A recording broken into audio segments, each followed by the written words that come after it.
a strange time. Extraordinary events keep happening that undermine the stability of our world. Suicide bombs, waves of refugees, Donald Trump, Vladimir Putin, even Brexit. Yet those in control seem unable to deal with them. And no one has any vision of a different or a better kind of future. This film will tell the story of how we got to this strange place. It is about how over the past 40 years, politicians, financiers and technological utopians, rather than face up to the real complexities of the world, retreated. Instead, they constructed a simpler version of the world in order to hang on to power. And as this fake world grew, all of us went along with it, because the simplicity was reassuring. Even those who thought they were attacking the system, the radicals, the artists, the musicians, and our whole counterculture, actually became part of the trickery. Because they too had retreated into the make-believe world. Which is why their opposition has no effect, and nothing ever changes. But this retreat into a dream world allowed dark and destructive forces to fester and grow outside. Forces that are now returning to pierce the fragile surface of our carefully constructed fake world.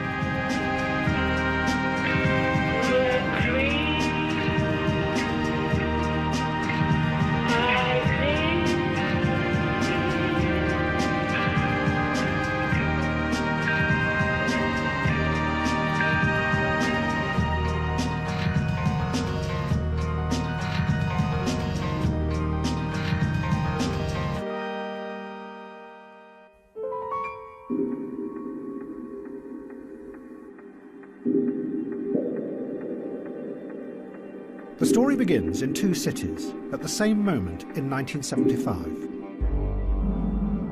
One is New York, the other is Damascus.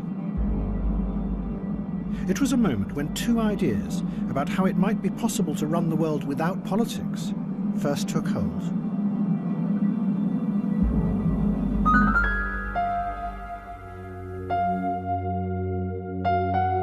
In 1975, New York City was on the verge of collapse. For 30 years, the politicians who ran the city had borrowed more and more money from the banks to pay for its growing services and welfare. But in the early 70s, the middle classes fled from the city, and the taxes they paid disappeared with them. So the banks lent the city even more. But then they began to get worried about the size of the growing debt, and whether the city would ever be able to pay it back. And then one day in 1975, the banks just stopped. The city held its regular meeting to issue bonds in return for the loans, overseen by the city's financial controller. Good morning, ladies and gentlemen. Today, the City of New York is offering for competitive bidding sale 260 million tax anticipation notes, of which 100 million will mature on June 3rd, 1975. The banks were supposed to turn up at 11 a.m. But it soon became clear that none of them were going to appear. The meeting was rescheduled for 2 p.m, and the banks promised they would turn up.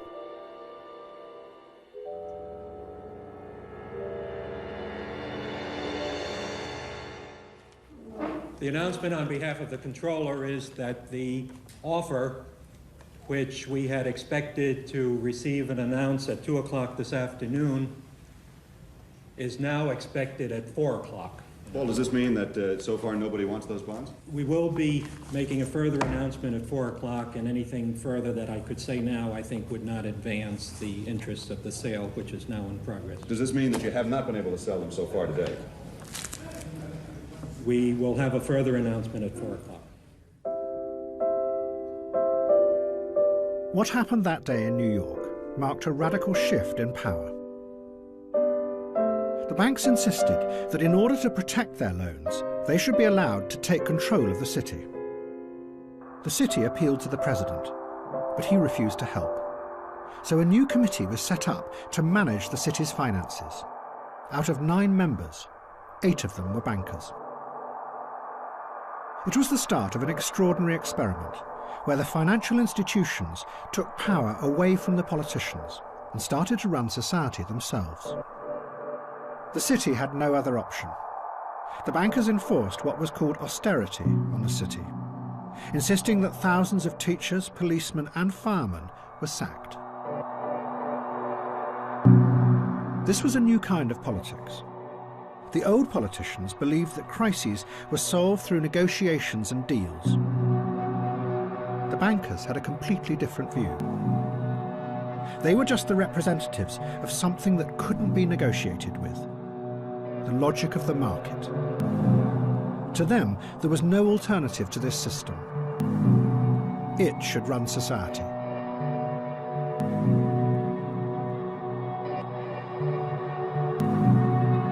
Just by shifting paper around, these slobs can make $60–65 million in a single transaction. That would take care of all of the layoffs in the city. So it's reckless, it's cruel, and it's a disgrace. There'd be a fair number of bankers, of course, who'd say, well, it's the unions who have been too greedy. Now, what would your reaction be to that? I guess they're right in a way. If you can make $60 million on a single transaction and a worker makes $8–9,000 a year, I suppose they're correct, and as they go back to their little estates in Greenwich, Connecticut, I want to wish them well, the slobs. But the extraordinary thing was, no one opposed the bankers. The radicals and the left-wingers, who 10 years before had dreamt of changing America through revolution, did nothing. They had retreated and were living in the abandoned buildings in Manhattan.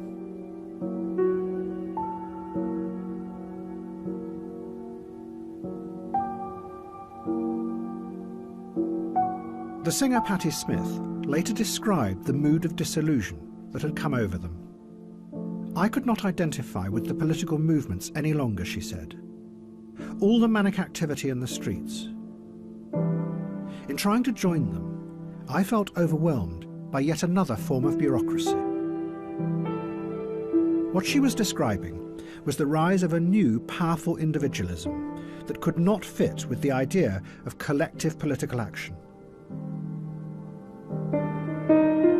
Instead, Patti Smith and many others became a new kind of individual radical who watched the decaying city with a cool detachment.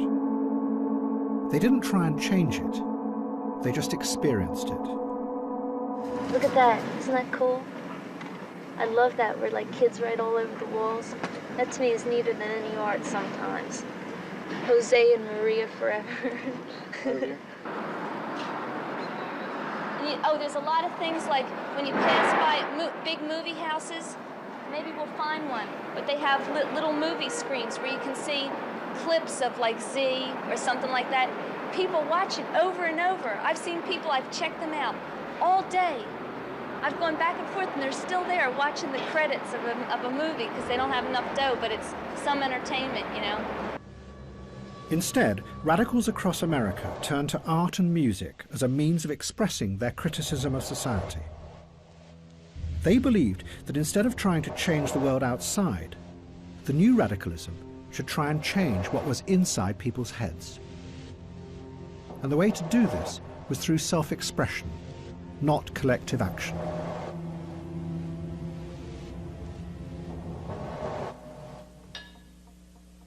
U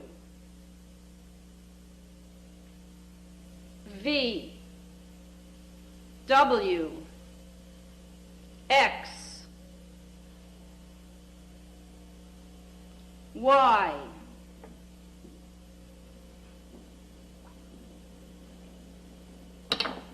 Z.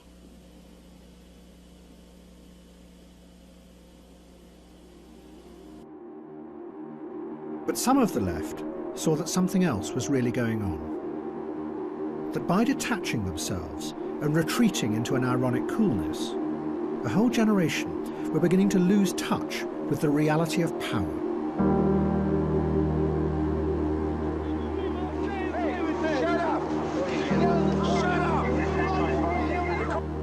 One of them wrote of that time, "It was the mood of the era.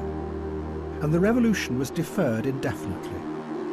And while we were dozing, the money crept in.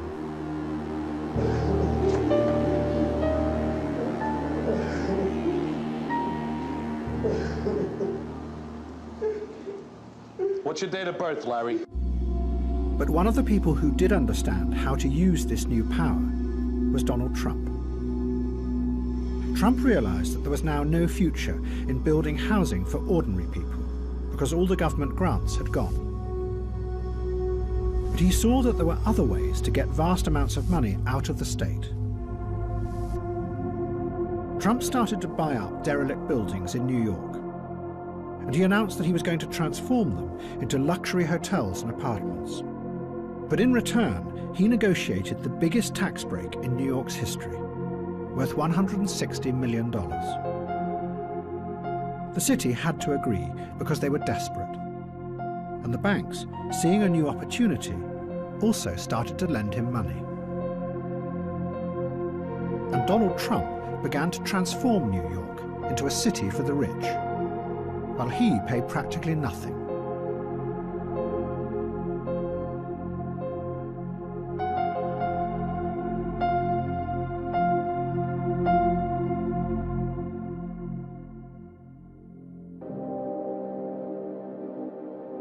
At the very same time, in 1975, there was a confrontation between two powerful men in Damascus, the capital of Syria. One was Henry Kissinger, the US Secretary of State. The other was the president of Syria, Hafez al-Assad. The battle between the two men was going to have profound consequences for the world. And like in New York, it was going to be a struggle between the old idea of using politics to change the world and a new idea that you could run the world as a stable system.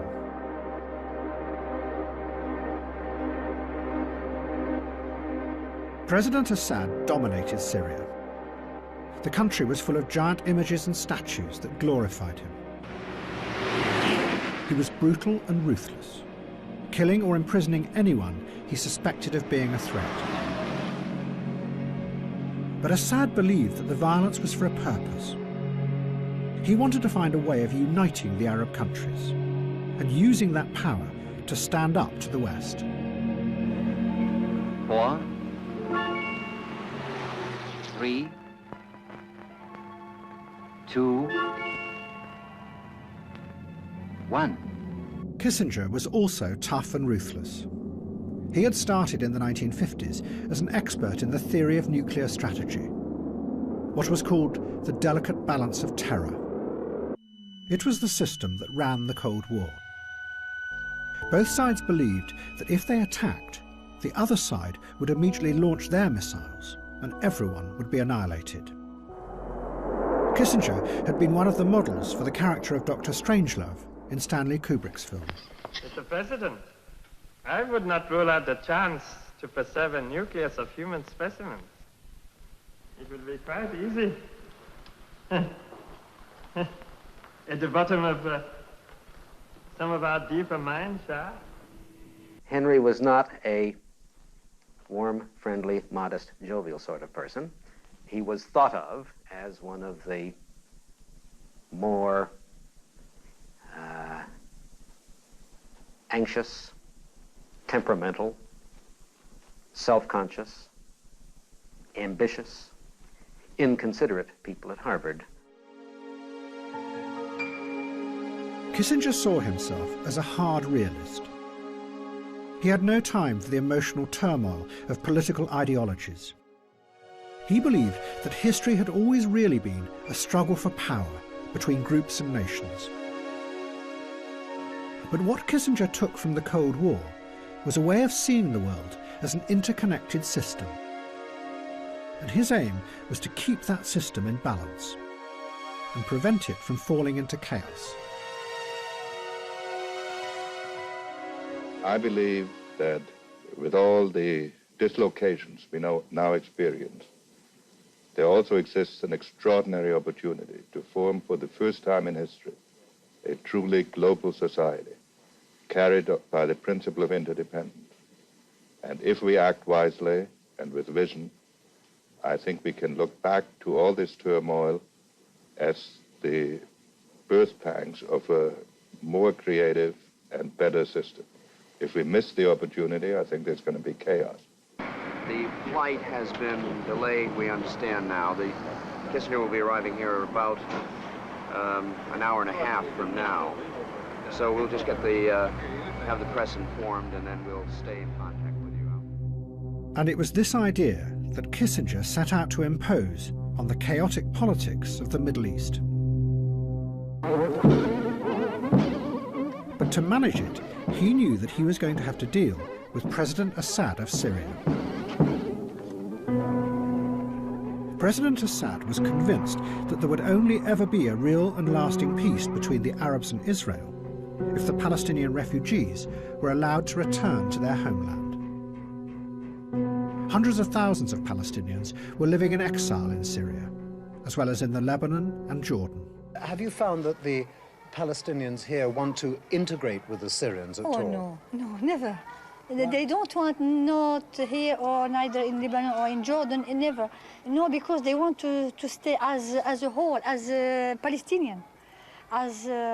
They call themselves those who go back, al-Aidun in Arabic. Assad also believed that such a peace would strengthen the Arab world. But Kissinger thought that strengthening the Arabs would destabilize his balance of power. So he set out to do the very opposite, to fracture the power of the Arab countries by dividing them and breaking their alliances so they would keep each other in check. Kissinger now played a double game, or as he termed it, constructive ambiguity. In a series of meetings, he persuaded Egypt to sign a separate agreement with Israel. But at the same time, he led Assad to believe that he was working for a wider peace agreement, one that would include the Palestinians.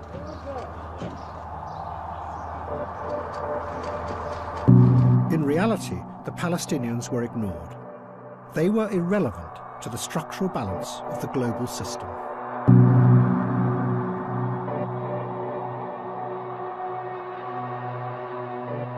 The hallmark of Kissinger's thinking about international politics is its structural design. Everything is always connected in his mind to everything else. But his first thoughts are on that level, on this structural global balance of power level.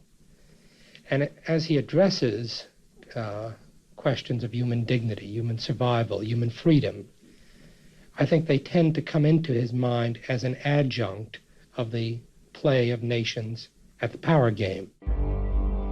When Assad found out the truth, it was too late.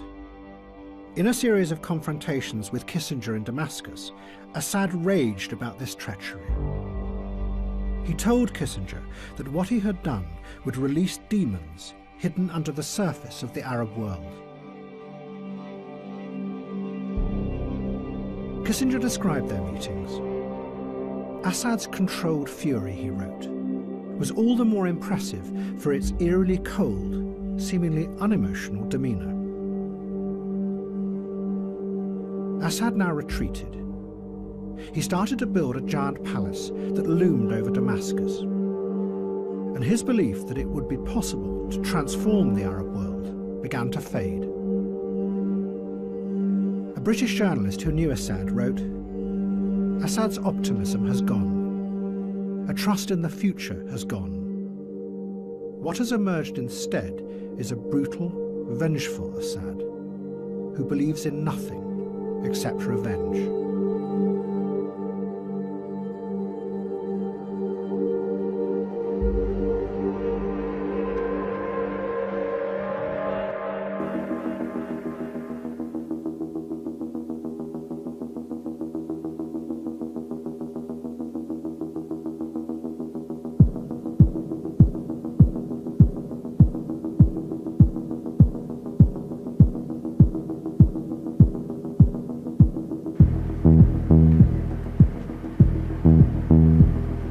The original dream of the Soviet Union had been to create a glorious new world.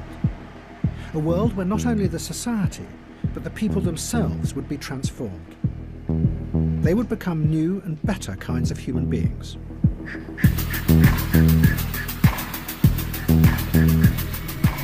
But by the 1980s, it was clear that the dream had failed.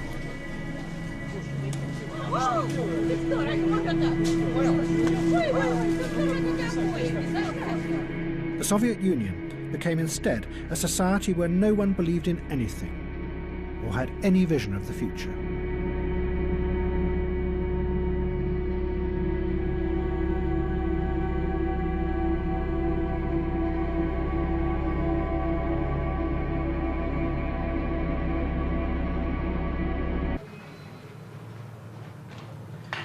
А если у вас было желание, какое вы смотрите, вы выразите сейчас? Чего? Желание, если у вас есть, например, какое у вас было бы сейчас? Чего? Желание, мечта. Мечта? Да. Ну, как вам сказать? Не знаю дальше, что вам сказать. Мечта. Раньше не желая, не гадая, ничего не выйдет все равно. Нет, ну только... Я мечтала и гадала, у меня все наоборот идет. И теперь не верю и никогда не буду думать и мечтать. А вы верите? Кому? Что? Кому верить? Ну, не знаю, Богу. Богу? Никому не верю, ничего не верю. И вам тоже не верю.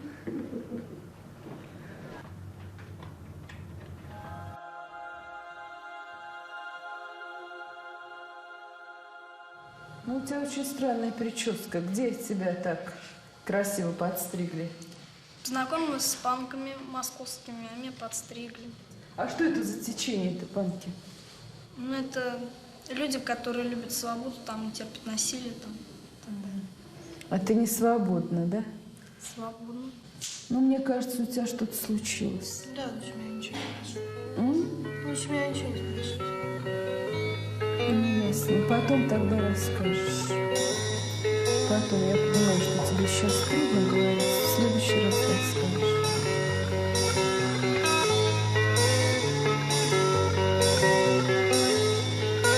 Я повторяю 10 раз и снова. Никто не знает, как же мне хуёво. И телевизор с потолка свисает. И как хуёво мне никто не знает. Все это до того подзаебало, что хочется опять начать сначала. Куплет печальный, он такой, что снова я повторяю, как же мне хуёво. Those who ran the Soviet Union had believed that they could plan and manage a new kind of socialist society.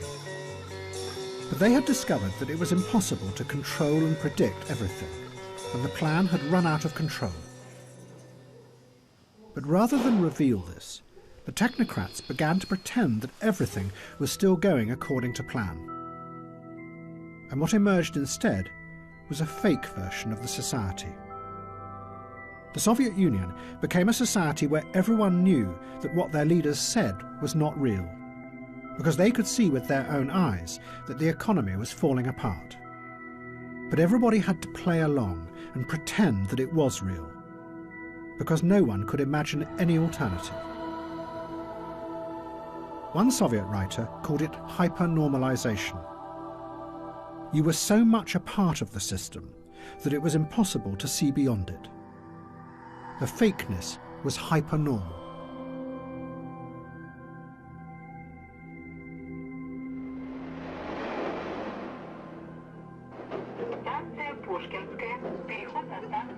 In this stagnant world, two brothers called Arkady and Boris Strugatsky became the inspiration of a growing new dissident movement.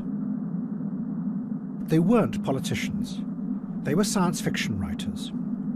And in their stories, they expressed the strange mood that was rising up as the Soviet Empire collapsed.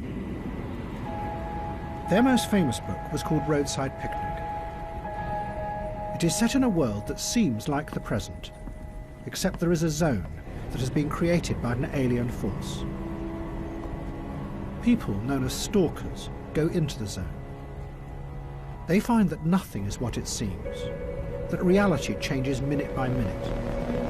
Shadows go the wrong way, there are hidden forces that twist your body and change the way you think and feel. The picture the Strugatzkis gave was of a world where nothing was fixed, where reality, both what you saw and what you believed, had become shifting and unstable.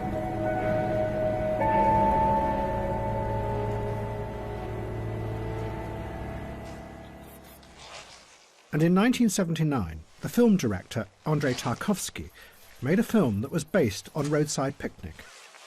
He called it Stalker.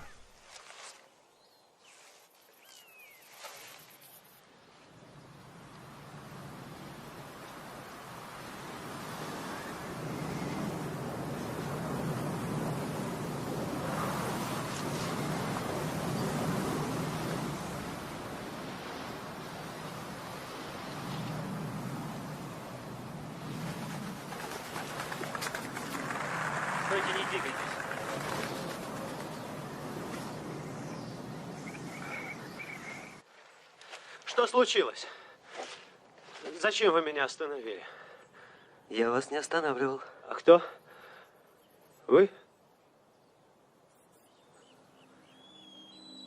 Черт его знает.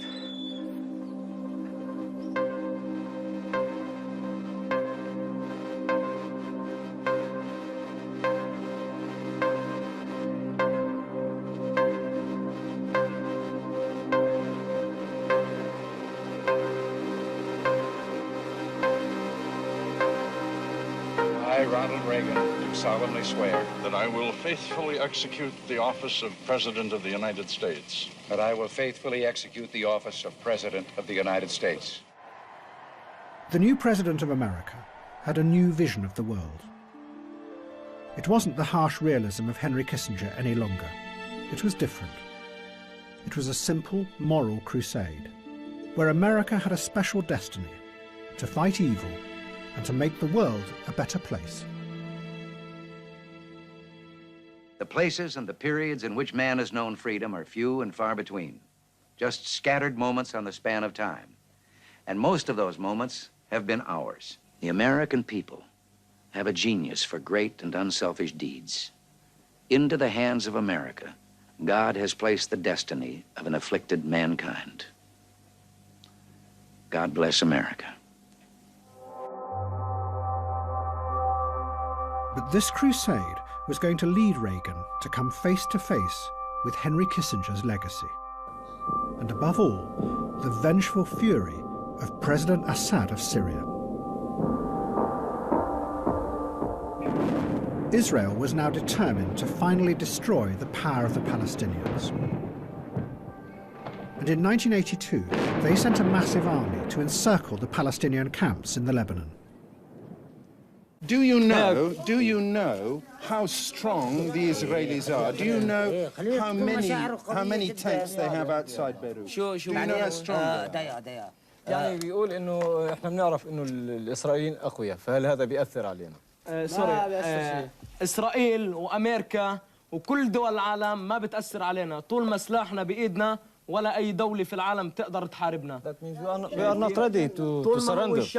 طول ما هو الشعب رافع راسه والشعب معنا ما حدا بيقدرنا. طلع شاب يانج لسه عم بيبل اولاد صغار عم تحارب.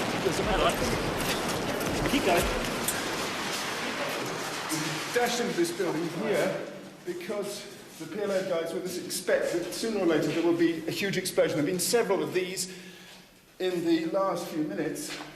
As you can see, there's enormous damage in all the buildings around here.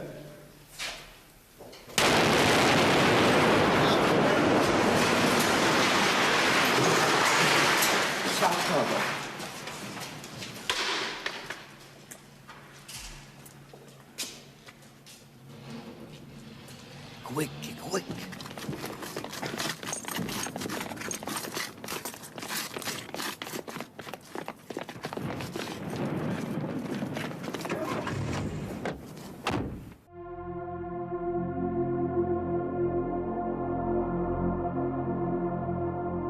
2 months later, thousands of Palestinian refugees were massacred in the camps. It horrified the world. But what was even more shocking was that Israel had allowed it to happen. Its troops had stood by and watched as a Christian Lebanese faction murdered the Palestinians.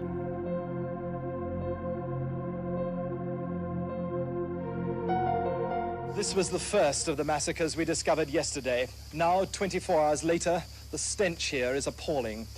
But the effects on the Israelis of what their Christian allies did here and in dozens of other places around this camp are going to be immense. There's always been a risk of such massacres if Christian militiamen were allowed to come into Palestinian camps, and the Israelis seem to have done nothing to prevent them coming into this one. In the face of the horror and the growing chaos, President Reagan was forced to act. He announced that American Marines would come to Beirut to lead a peacekeeping force. Reagan insisted that the troops were neutral, but President Assad was convinced that there was another reality. He saw the troops as part of the growing conspiracy between America and Israel to divide the Middle East into factions and destroy the power of the Arabs. Assad decided to get the Americans out of the Middle East. And to do this, he made an alliance with the new revolutionary force of Ayatollah Khomeini's Iran. And what Khomeini could bring to Assad was an extraordinary new weapon that he had just created. It was called the poor man's atomic bomb.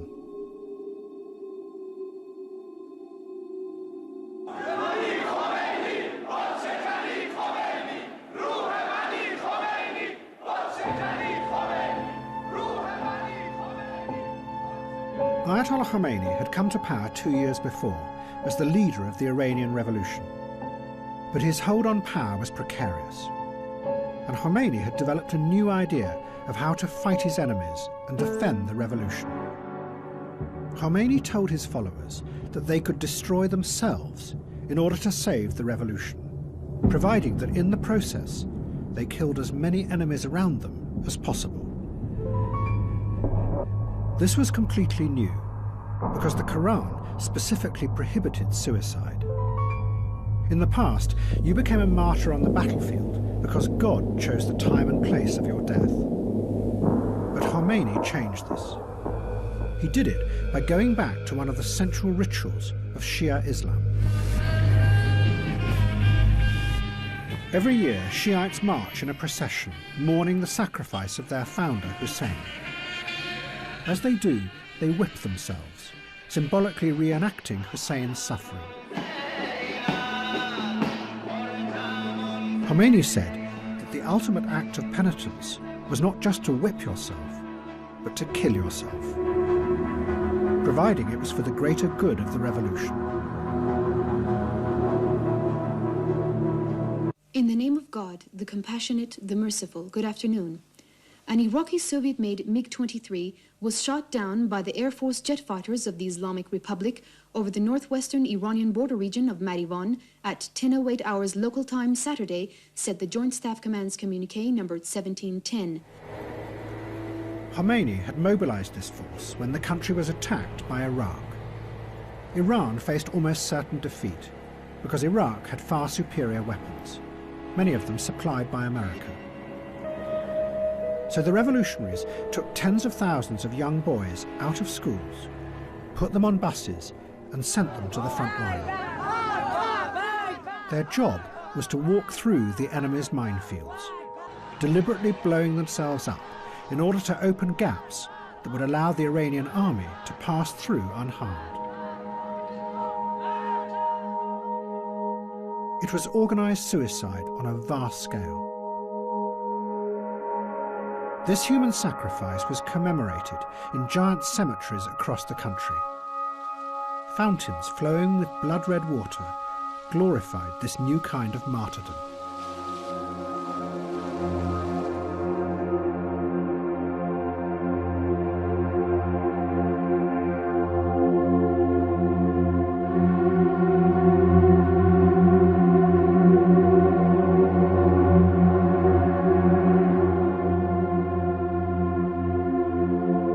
It was this new idea of an unstoppable human weapon that President Assad took from Khomeini and brought to the West for the first time.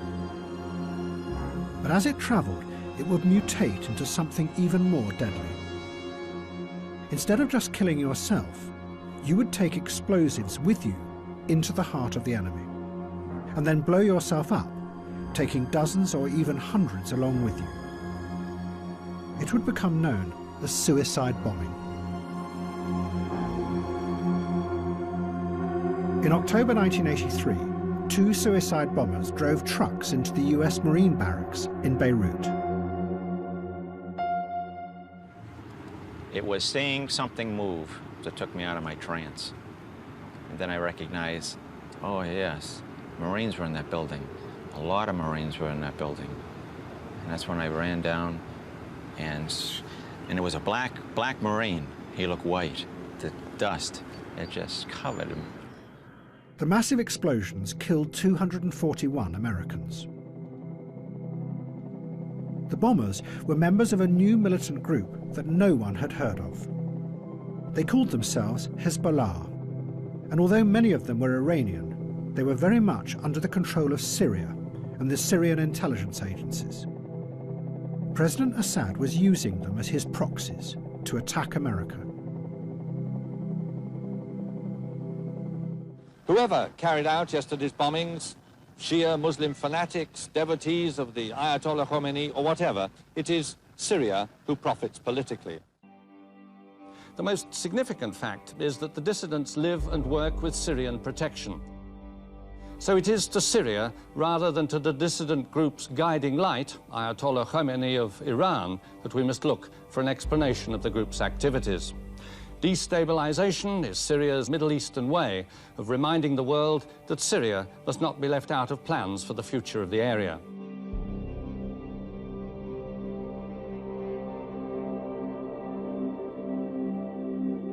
There are no words that can express our sorrow and grief over the loss of those splendid young men and the injury to so many others. But these deeds make so evident the bestial nature of those who would assume power if they could have their way and drive us out of that area. But despite his words, within 4 months, President Reagan withdrew all the American troops from the Lebanon. The Secretary of State, George Shultz, explained, "We became paralyzed by the complexity that we faced," he said. So the Americans turned and left.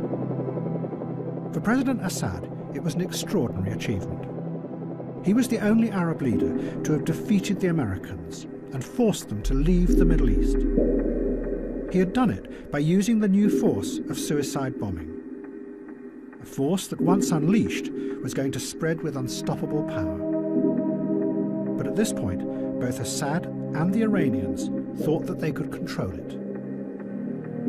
And what gave it this extraordinary power was that it held out the dream of transcending the corruptions of the world and entering a new and better realm. One should defend the realm of Islam and Muslims against heretics and invaders. And to fulfill this duty, one should even sacrifice one's life. We believe that martyrs can overlook our deeds from the other world. It means that after death, the martyr lives and can still witness this world.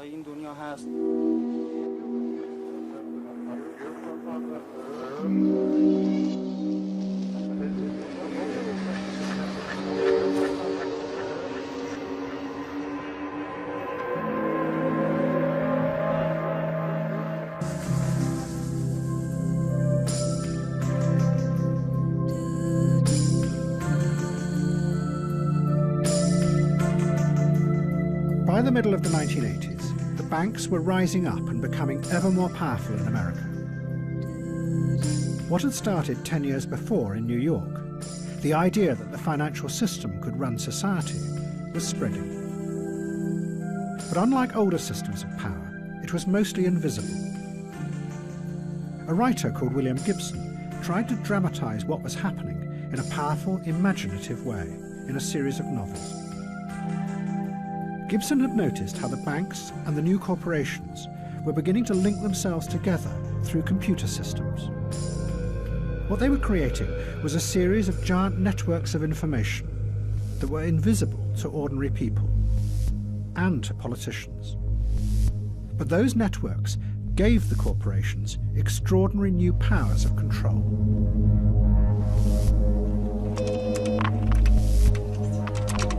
Good morning, Southwest Development. May I help you? Gibson gave this new world a name. He called it cyberspace, and his novels described a future that was dangerous and frightening.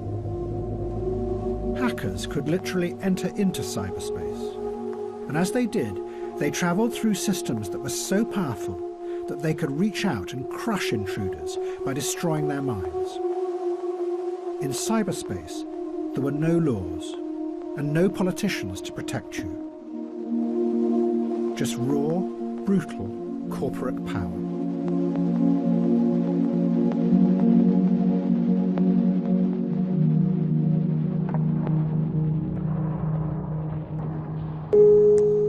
But then, a strange thing happened. A new group of visionaries in America took Gibson's idea of a hidden, secret world and transformed it into something completely different. They turned it into a dream of a new utopia.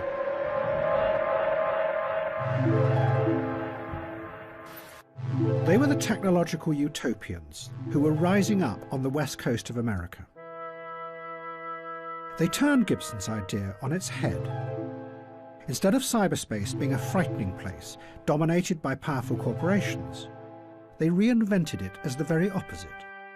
A new, safe world where radical dreams could come true. 10 years before, faced by the complexity of real politics, the radicals had given up on the idea of changing the world.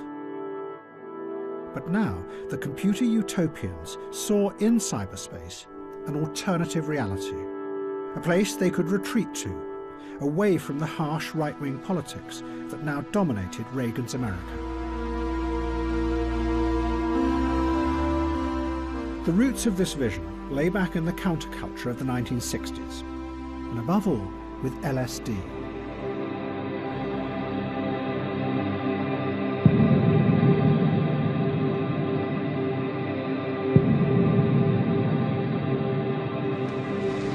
We've got some more acid over here if you want to go ahead and drop it. Many of those who had taken LSD in the 60s were convinced that it was more than just another drug, that it opened human perception and allowed people to see new realities that were normally hidden from them. See, the ones that have white in them are really great.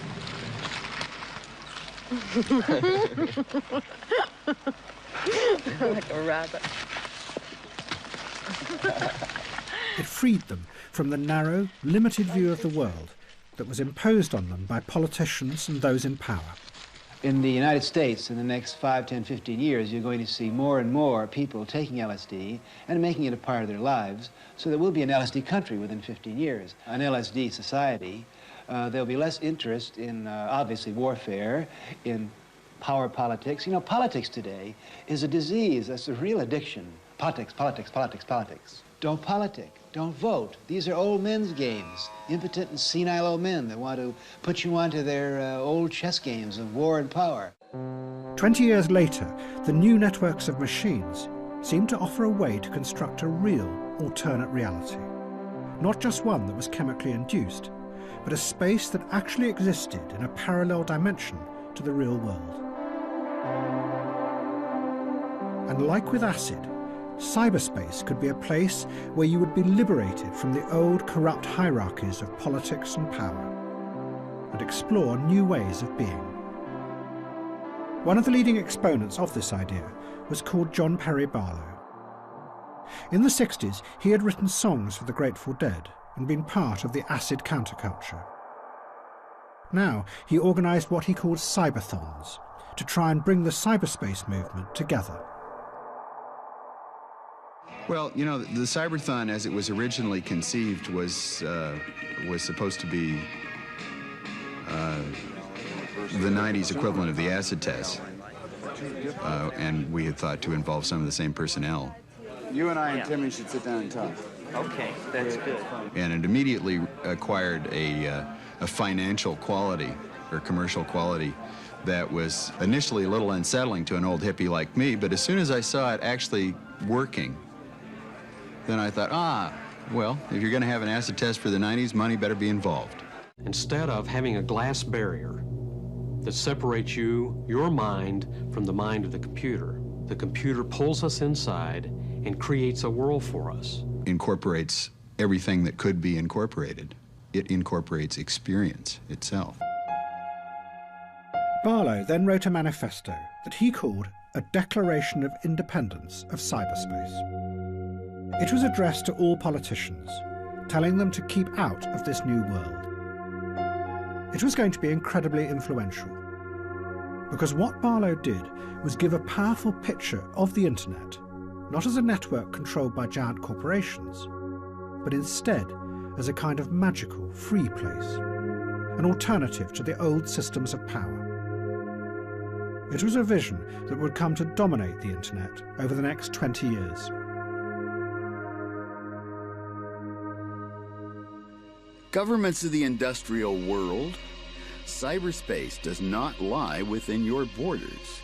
We are creating a world where anyone, anywhere, may express his or her beliefs, no matter how singular, without fear of being coerced into silence or conformity. I declare the global social space we are building to be naturally independent of the tyrannies you seek to impose on us. We will create a civilization of the mind in cyberspace. May it be more humane and fair than the world your governments have made before. It's begun.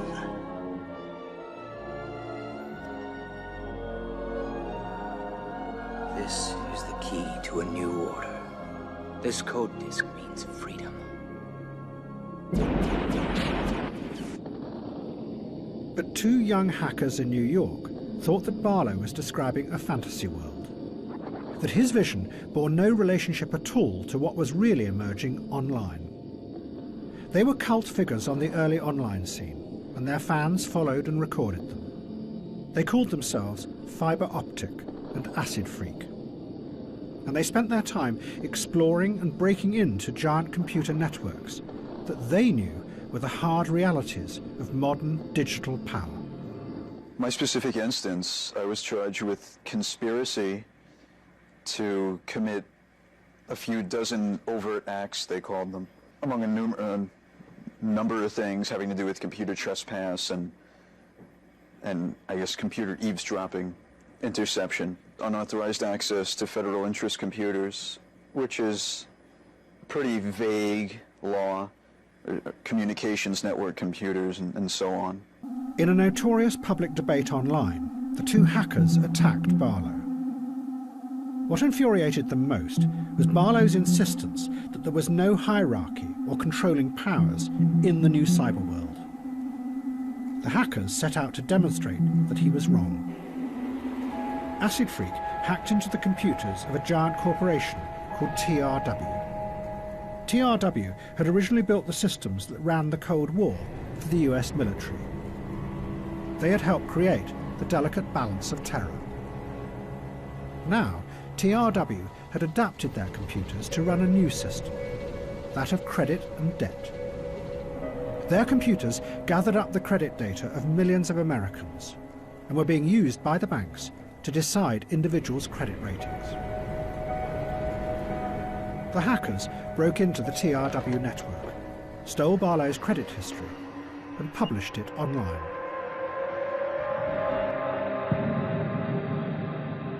The hackers were demonstrating the growing power of finance, how the companies that ran the new systems of credit knew more and more about you, and increasingly used that information to control your destiny. And the system that was allowing this to happen were the new giant networks of information connected through computer servers. The hackers were questioning whether Barlow's utopian rhetoric about cyberspace might really be a convenient camouflage, hiding the emergence of a new and growing power that was way beyond politics.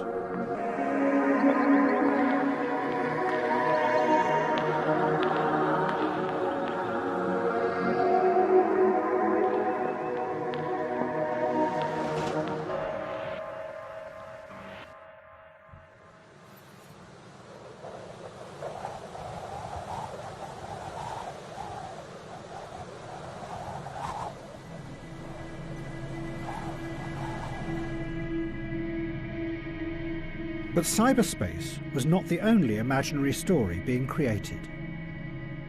Faced with the humiliating defeat in the Lebanon, President Reagan's government was desperate to shore up the vision of a moral world where a good America struggled against evil. And to do this, they were going to create a simple villain, an imaginary enemy, one that would free them from the paralyzing complexity of real Middle Eastern politics. And the perfect candidate was waiting in the wings. Colonel Gaddafi, the ruler of Libya.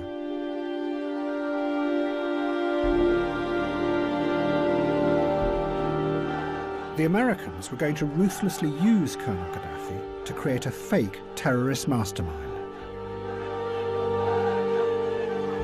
And Gaddafi was going to happily play along, because it would turn him into a famous global figure.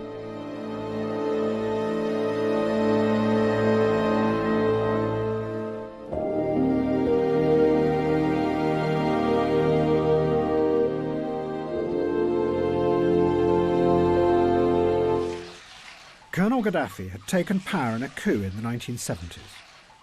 But from the very start, he was convinced that he was more than just the leader of one country. He believed that he was an international revolutionary whose destiny was to challenge the power of the West.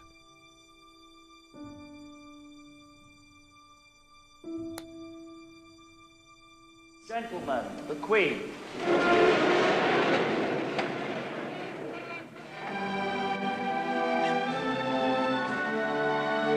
When he was a young officer, Gaddafi had been sent to England for training. And he had detested the patronising racism that he said he had found at the heart of British society. Yes, I attended a course. I have been in England since 1966, from April to August. You had the best months? I was in Beaconsfield, a village called Beaconsfield, in Army School. In fact, we ill-treated in that place from some British officers. I think those officers were Jews, maybe Jews. But ill-treated in what sort of way? In many ways. They ill-treat us every time. By being rude or by being bullying or? In their all behavior towards us, they ill-treat us. They hate us anyhow because of colonization. It is a result of colonialism. Once in power, Gaddafi had developed his own revolutionary theory, which he called the Third Universal Theory. It was an alternative, he said, to communism and capitalism. He published it in a green book, but practically no one read it. He had sent money and weapons to the IRA in Ireland to help them overthrow the British ruling class. But all the other Arab leaders rejected him and his ideas. They thought that he was mad. And by the mid-1980s, Gaddafi was an isolated figure, with no friends and no global influence. Then suddenly that changed. In December 1985, terrorists attacked Rome and Vienna airports simultaneously, killing 19 people, including 5 Americans. There was growing pressure on President Reagan to retaliate. It's time to rename your State Department the Capitulation Department. Get off of your stick, Mr. President. The American people are sick and tired of being kicked around. You talk tough. Let's see you use some of these billions and billions and billions of dollars worth of weapons that you've asked us to approve. Your words are cheap talk. President Reagan immediately announced that Colonel Gaddafi was definitely behind the attacks. These murderers could not carry out their crimes without the sanctuary and support provided by regimes such as Colonel Gaddafi's in Libya. The Rome and Vienna murders are only the latest in a series of brutal terrorist acts committed with Gaddafi's backing. But the European security services who investigated the attacks were convinced that Libya was not involved at all, and that the mastermind behind the attacks was in fact Syria, that the terrorists had been directed by the Syrian intelligence agencies. But the Americans say that the attack at Rome airport was organized by Gaddafi, not by Damascus. No, what do you say? We don't have any evidence. You have no evidence supporting such affirmation.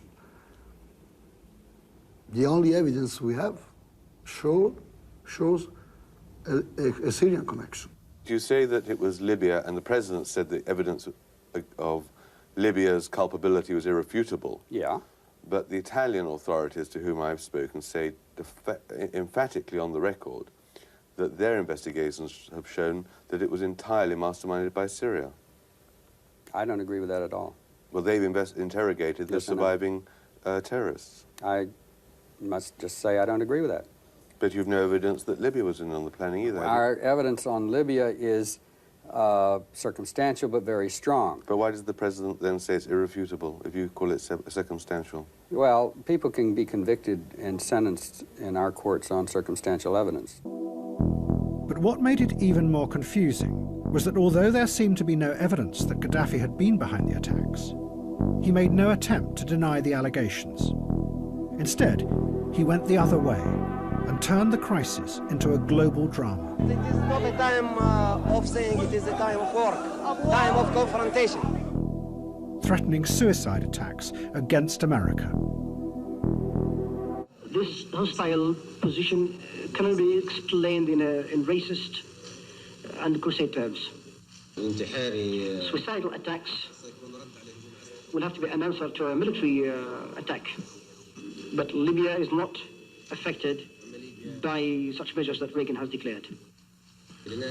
Stinking, rotten crusader. Gaddafi now started to play a role that was going to become very familiar.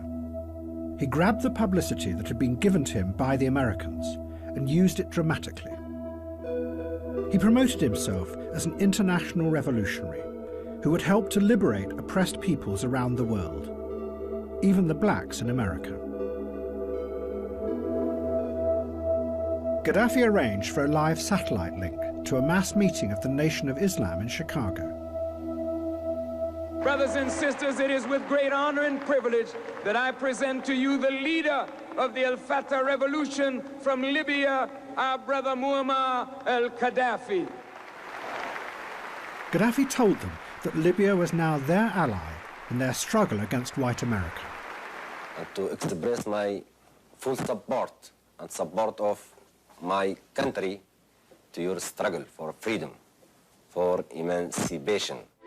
Gaddafi promised that he would supply weapons to create a black army in America of 400,000 men. If white America refuses to accept blacks as US citizens, he told them, it must therefore be destroyed.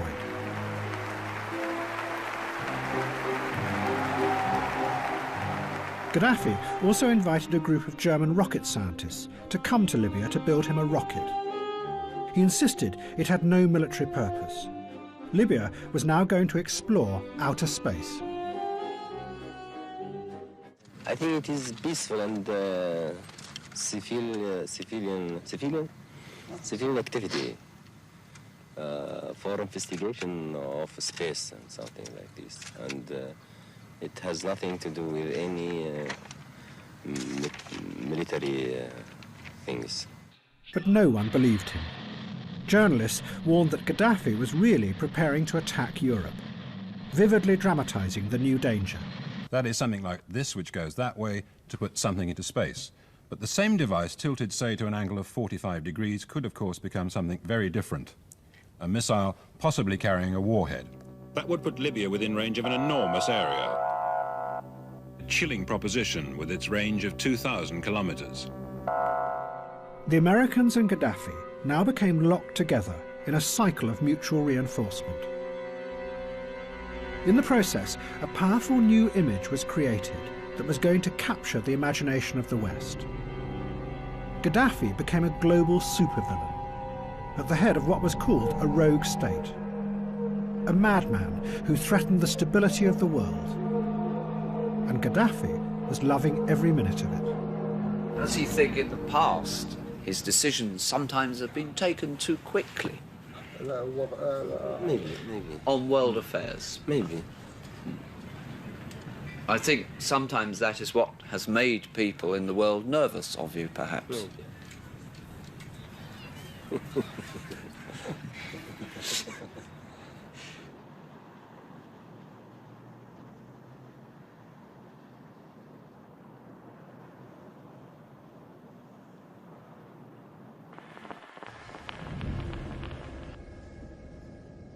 Then there was another terrorist attack at a discotheque in West Berlin.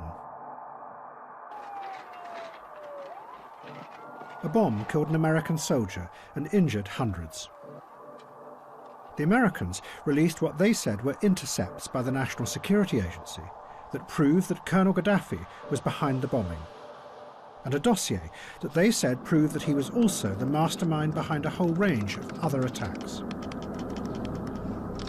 President Reagan ordered the Pentagon to prepare to bomb Libya.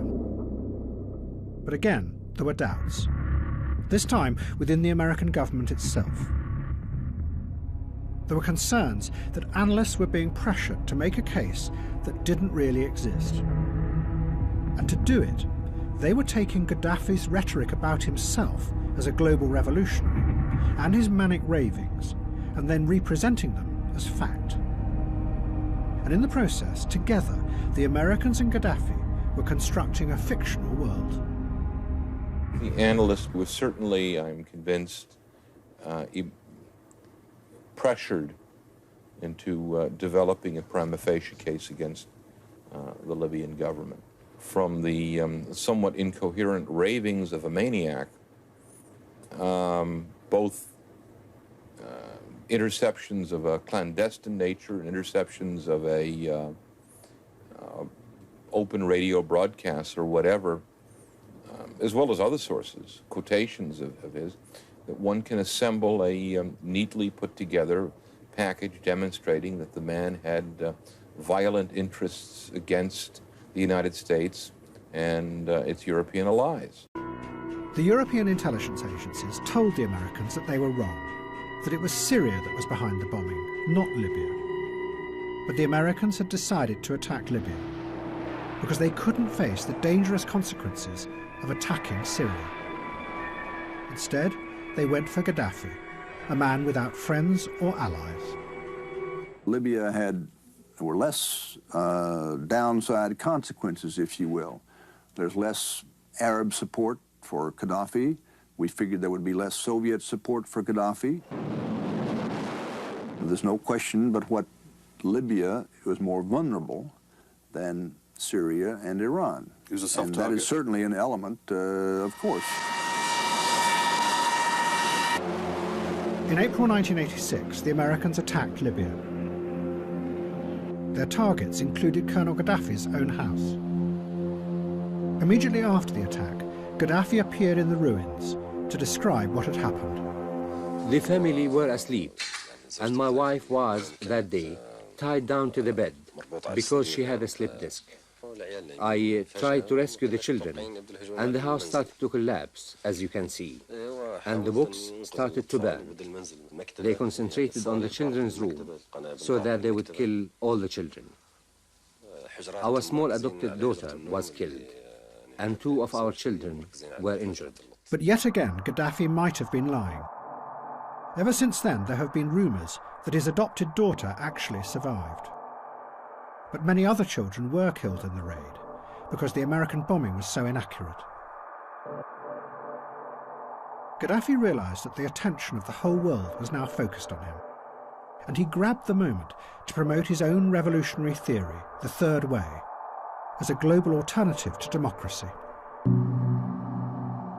I feel that I'm really responsible for conveying the Third World theory and the Green Book to the rising generation, to the young American and British people, so that we can rescue America and Britain and these generations of young people from this theory, this electoral party theory, which enabled an imbecile like Reagan to rule the mightiest power on earth and use it to destroy other people's homes, and enabled a harlot like Thatcher to rule a great nation like Britain.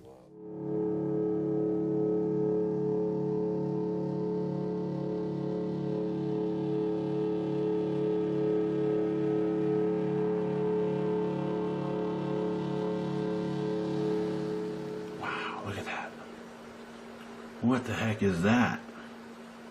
Oh my God, look at that.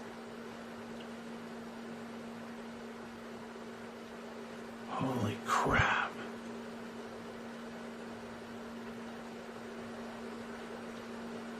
It's just moving really slowly.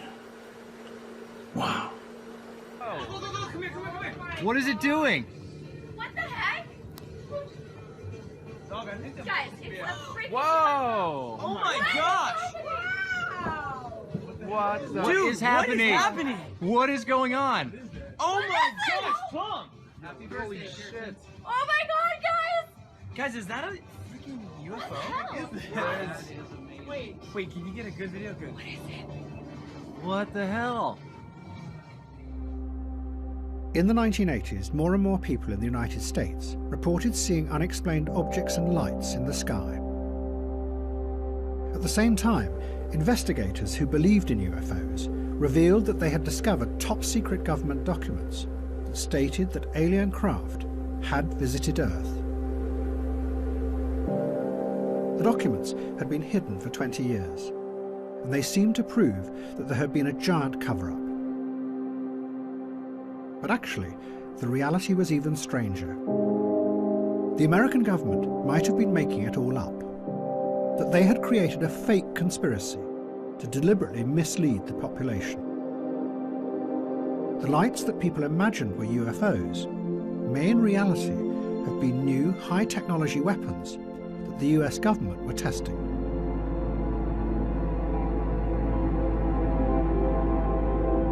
The government had developed the weapons because they, in turn, imagined that the Soviet Union was far stronger than it was, and still wanted to conquer the world. The government wanted to keep the weapons secret, but they couldn't always hide their appearance in the skies. So it is alleged that they chose a number of people to use to spread the rumour that these were really alien visitations. One of those chosen was called Paul Benowitz, who lived outside a giant airbase in New Mexico and had noticed strange things going on. Years later, I sat down with Paul at dinner and told Paul exactly that everything we did was a sanctioned counterintelligence operation to convince him that what he was seeing was UFOs, and that what we didn't want him to know was that he tapped into something on the base, and we didn't want him to ever disclose that. We kind of planted the seed in Paul that what he was seeing and what he was hearing and what he was collecting was, in fact, probably maybe UFOs. Benowitz and others chosen by the agency were, it is alleged, given a series of forged documents. Many of them were top-secret memos by the military describing sightings of unidentified aerial vehicles. The documents spread like wildfire, and they formed the basis for the wave of belief in UFOs that would spread through America in the 1990s. What the fuck is that, nigga?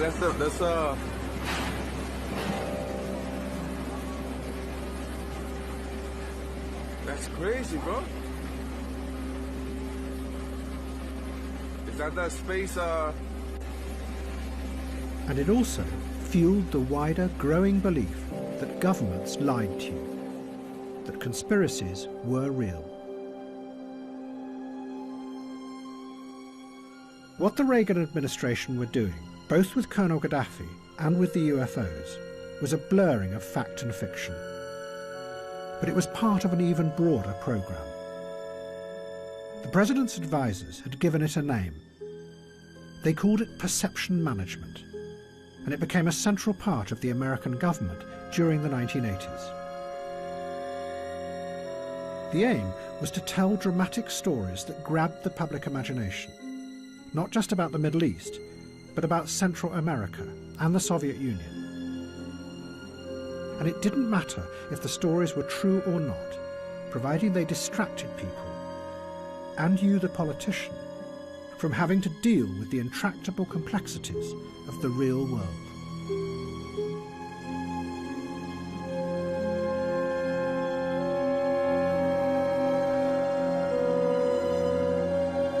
Reality became less and less of an important factor in American politics. It wasn't what was real that was driving anything, or the facts driving anything. It was how you could turn those facts, or twist the facts, or even make up the facts to make your opponent look bad. So perception management became a device, and the facts could be twisted. Anything could be anything. It becomes, how can you manipulate the American people? And in the process, reality becomes what? Reality becomes simply something to play with to achieve that end. Reality is not important in this context. Reality is simply something that you handle. But something was about to happen that would demonstrate dramatically just how far the American government had detached from reality. The Soviet Empire was about to implode. And no one, none of the politicians, or the journalists, or the think tank experts, or the economists, or the academics saw it coming.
The collapse of the Soviet Union also had a powerful effect on the West.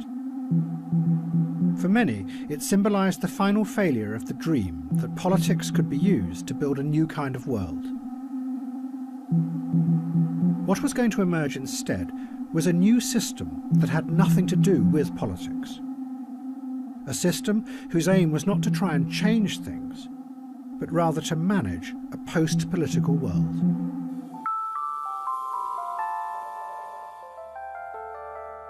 One of the first people to describe this dramatic change was a left-wing German political thinker called Ulrich Beck. Beck said that any politician who believed that they could take control of society and drive it forward to build a better future was now seen as dangerous.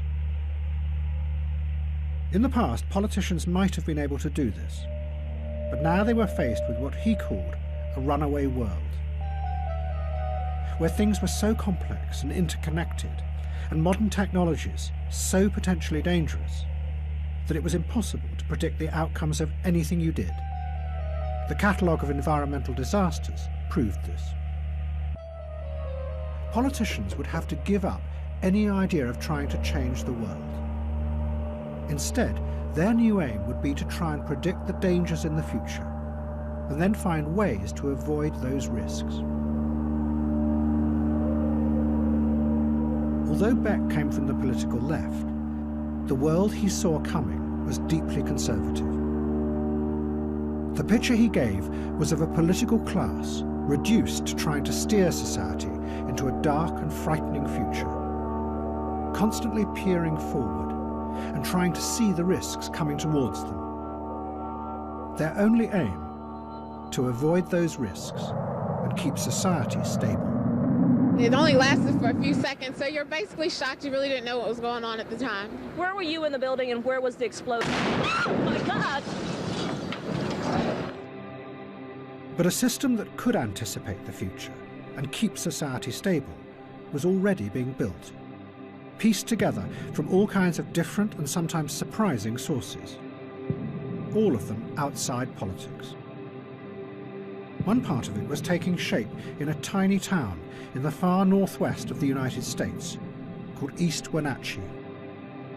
It was a giant computer whose job was to make the future predictable.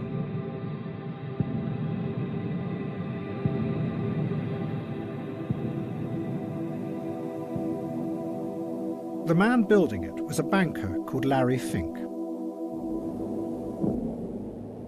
Back in 1986, Mr. Fink's career had collapsed. He lost $100 million in a deal and had been sacked.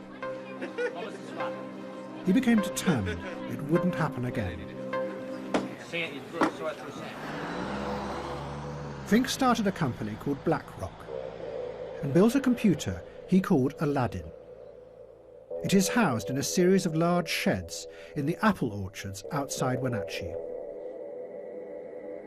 Fink's aim was to use the computer to predict with certainty what the risk of any deal or investment was going to be.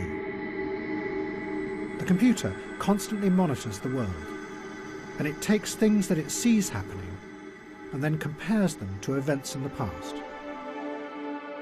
It can do this because it has in its memory a vast history of the past 50 years, not just financial, but all kinds of events.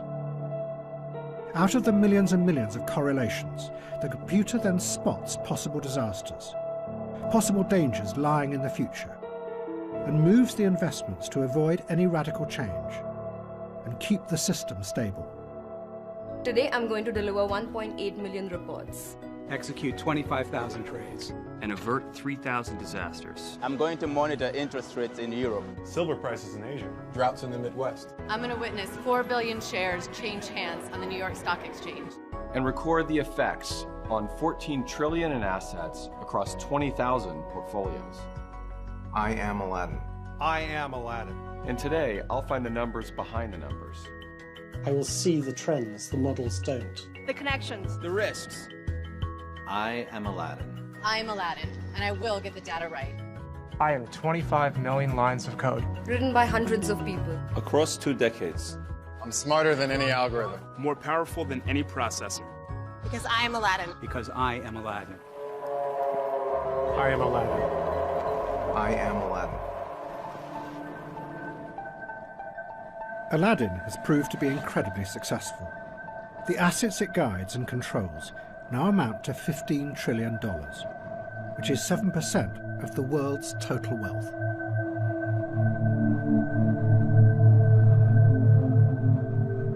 But Wenatchee was also a dramatic example of another kind of craving for stability and reassurance. More of its citizens took Prozac than practically any other town in America. When a person's central nervous system is changed by an SSRI with that medicine, they will view things differently, and they will be strangers. They look at things differently.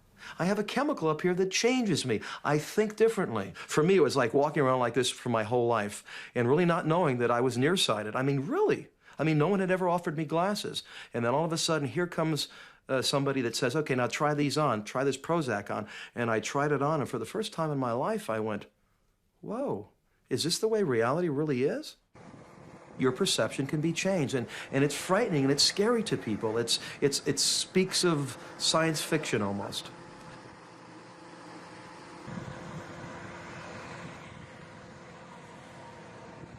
Well, the medicine just kind of lets you listen to what needs to go on. And then your doctor, you know, every time you come back, he says, oh, you're looking so much better. And then he just, like Jim, every time I come in, he goes, you are so beautiful, you know? And he isn't even sucking up. I mean, he's being nice, you know? You're beautiful, you're nice, you're friendly, you've got so much going for you. And I think, yeah, I do, yeah. So I go out and I tell my friends, oh, I feel so much better about myself. You know, Mom goes out, oh, I feel so much better about myself. So your friends start saying, you know, I've seen such an improvement. I've seen such improvement. And everybody improves all the way around. They see improvement. You know, it's like everybody's kind of brainwashing each other into being happy. But there was a more effective way of reassuring people that was being developed that did not involve medication. It too came from computer systems, but this time artificial intelligence. But the way to do it had been discovered by accident.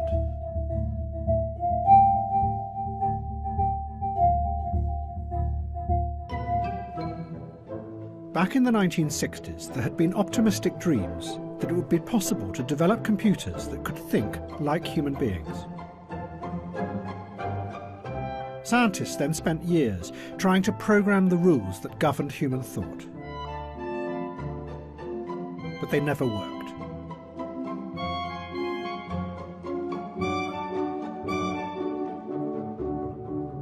One computer scientist at MIT became so disillusioned that he decided to build a computer program that would parody these hopeless attempts. He was called Joseph Weizenbaum, and he built what he claimed was a computer psychotherapist. Just like a therapist, people could come and talk to the machine by typing in their problems. Weizenbaum called the program ELIZA. He modelled it on a real psychotherapist called Carl Rogers, who was famous for simply repeating back to the patient what they had just said. And that is what ELIZA did. The patient sat in front of the screen and typed in what they were feeling, and the program repeated it back to them, often in the form of a question. Men are all alike. In what way? They're always bugging us about something or other. Can you think of a specific example? Well, my boyfriend made me come here. Your boyfriend made you come here? He says I'm depressed much of the time. I'm sorry to hear that you're depressed. It's true. I am unhappy. Do you think coming here will help you not to be unhappy? Well, I need some help. That much seems certain. One of the first people to use ELIZA was Weizenbaum's secretary, and her reaction was something that he had not predicted at all. And I asked her to my office and sat her down at the keyboard, and then she began to type. And of course, I looked over her shoulder to make sure that everything was operating properly. After 2 or 3 interchanges with the machine, she turned to me and she said, "Would you mind leaving the room, please?" And yet she knew, as Weizenbaum did, that ELIZA didn't understand a single word that was being typed into it. You're like my father in some ways. You don't argue with me. Why do you think I don't argue with you? You're afraid of me. Does it please you to think I'm afraid of you? My father's afraid of everybody. My father's afraid of everybody. Weizenbaum was astonished. He discovered that everyone who tried ELIZA became engrossed. They would sit for hours telling the machine about their inner feelings and incredibly intimate details of their lives. They also liked it because it was free of any kind of patronizing elitism. One person said, "After all, the computer doesn't burn out, look down on you, or try to have sex with you." What Eliza showed was that in an age of individualism, what made people feel secure was having themselves reflected back to them, just like in a mirror.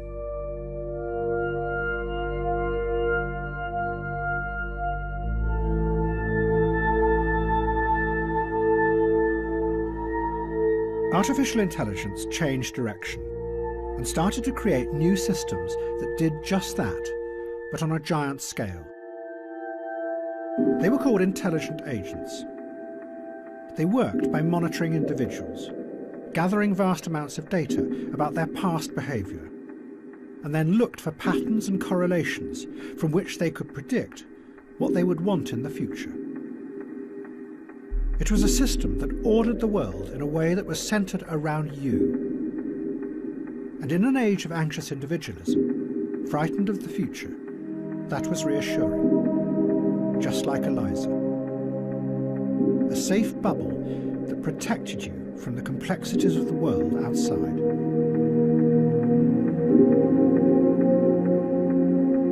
But the applications of this new direction proved fruitful and profitable. If you liked that, you'll love this.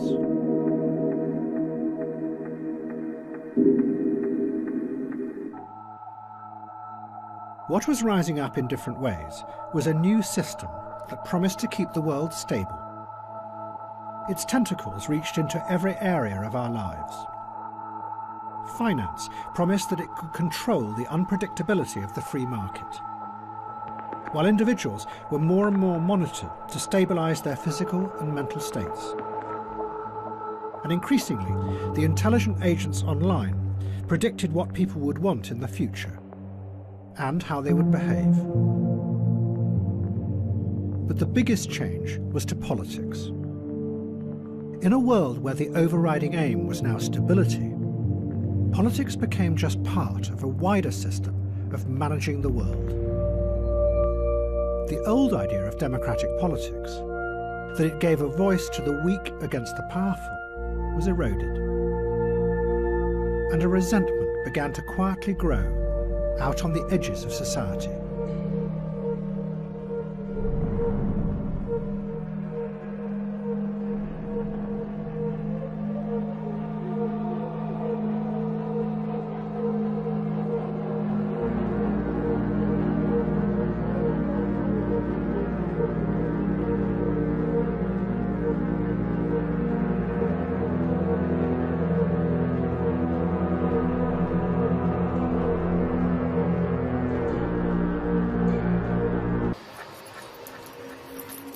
But the new system did have a dangerous flaw. Because in the real world, not everything can be predicted by reading data from the past. And someone who was about to discover that to his own cost was Donald Trump.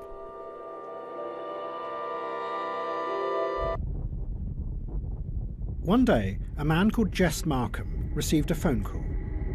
It was from Donald Trump, and Trump was desperate for help. Markham was a strange, mysterious figure. He had been a nuclear scientist in the 1950s and studied the effect of radiation from nuclear weapons on the human body. Then Markham had gone to Las Vegas and become obsessed by gambling. He had a photographic memory, and he used it to instantly process the data of the games as they were played. From that, he could predict the outcome. And he always won. The Las Vegas gangsters were fascinated by him. They called him the Automat. Where are we going? Let's go. Go. Donald Trump was one of the heroes of the age. But in reality, much of his success was a facade. The banks that had lent Trump millions had discovered that he could no longer pay the interest on the loans. You're right. Trump's empire was facing bankruptcy. His wife Ivana hated him because he was having an affair with Miss Hawaiian Tropic, 1985. And then, a famous Japanese gambler called Akio Kashiwagi came to one of Trump's casinos and started to win millions of dollars in an extraordinary run of luck. Trump, who was desperate for money, panicked as day after day he watched millions being siphoned out of his casino.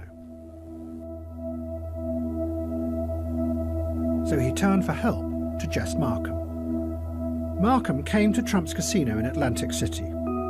He analysed all the data about the way that Kashiwagi had been playing. He then told Trump to suggest a particular high-stakes game that he knew the Japanese gambler could not resist. His model, Markham said, predicted that Kashiwagi had to lose.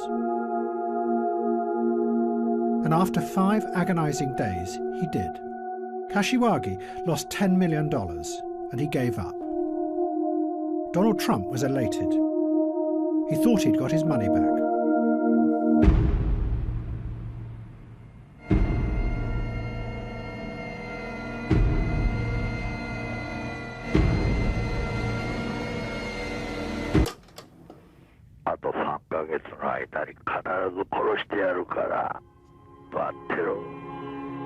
Before Kashiwagi could pay his debt, he was hacked to death in his kitchen by Yakuza gangsters. And Donald Trump didn't get his money. Trump's business went bankrupt, and he was forced to sell most of his buildings to the banks. And he married Miss Hawaiian Tropic. In the future, he would sell his name to other people to put on their buildings. And he himself would become a celebrity tycoon.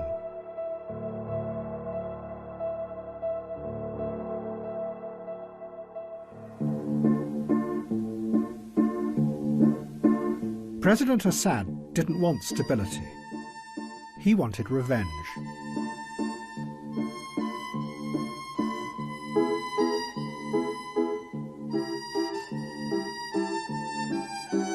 In December 1988, a bomb exploded on a Pan Am plane over Lockerbie in Scotland. Almost immediately, investigators and journalists pointed the finger at Syria. The bombing had been done, they said, in revenge for the Americans shooting down of an Iranian airliner in the Gulf a few months before. And for 18 months, everyone agreed that this was the truth. But then, a strange thing happened.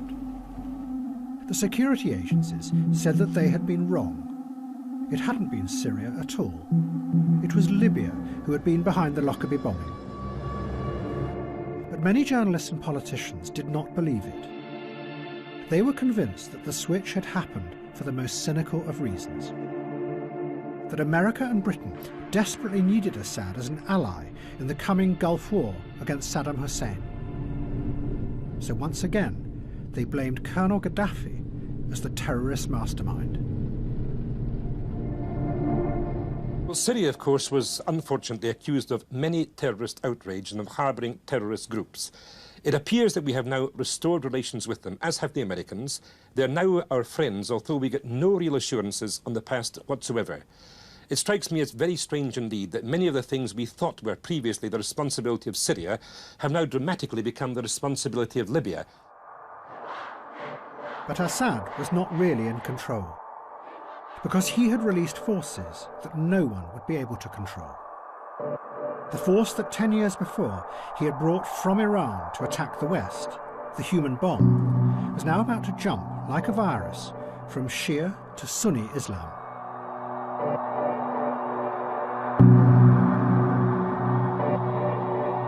In December 1992, the militant group Hamas kidnapped an Israeli border guard and stabbed him to death. The Israeli response was overwhelming. They arrested 415 members of Hamas, put them on buses, and took them to the top of a bleak mountain in southern Lebanon.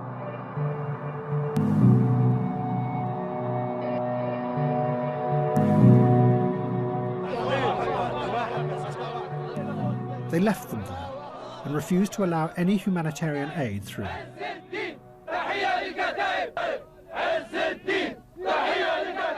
But the Israelis had dumped the Hamas militants in an area controlled by Hezbollah, They spent 6 months there, and during that time, they learnt from Hezbollah how powerful suicide bombing could be.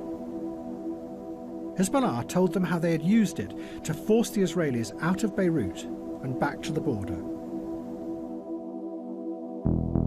The first sign that the idea had spread to Hamas was when a group of the deportees marched in protest towards the Israeli border, dressed as martyrs, as the Israelis shelled them. But it soon became more than just theatre. Hamas began a wave of suicide attacks in Israel. Just before 9, at the height of Tel Aviv's rush hour, the bomb ripped apart a commuter bus.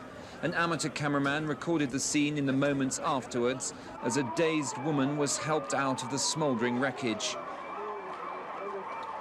I didn't want to believe that under my house there is a bomb. And when I realized it's a bomb, I started to cry because it was the first time I saw it in Tel Aviv. Hamas sent the bombers into the heart of Israeli cities to blow themselves up and kill as many around them as possible. In doing this, Hamas were going much further than Hezbollah ever had. They were targeting civilians, something Hezbollah had never done. The tactic shocked the Sunni world. This was something completely alien to its history. Not only did the Quran forbid suicide, but Sunni Islam did not have any rituals of self-sacrifice, unlike the Shias. The most senior religious leader in Saudi Arabia insisted it was wrong. But a mainstream theologian from Egypt, called Sheikh Qaradawi, seized the moment. He issued a fatwa that justified the attacks. And, he added, it was also justified to kill civilians. Because in Israel, everyone, including women, serve as reservists. So really, they are all part of the enemy army.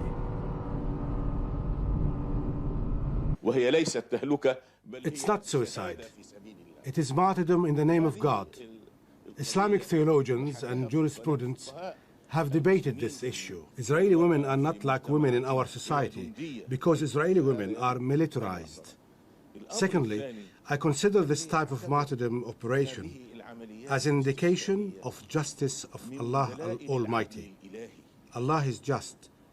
Through His infinite wisdom, He has given the weak what the strong do not possess, and that is the ability to turn their bodies into bombs like the Palestinians do. Hamas kept sending the bombers into Israel, sometimes day after day.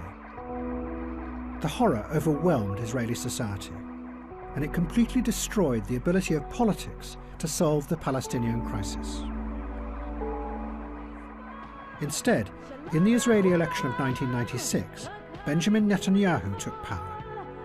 He turned against the peace process, which was exactly what Hamas wanted.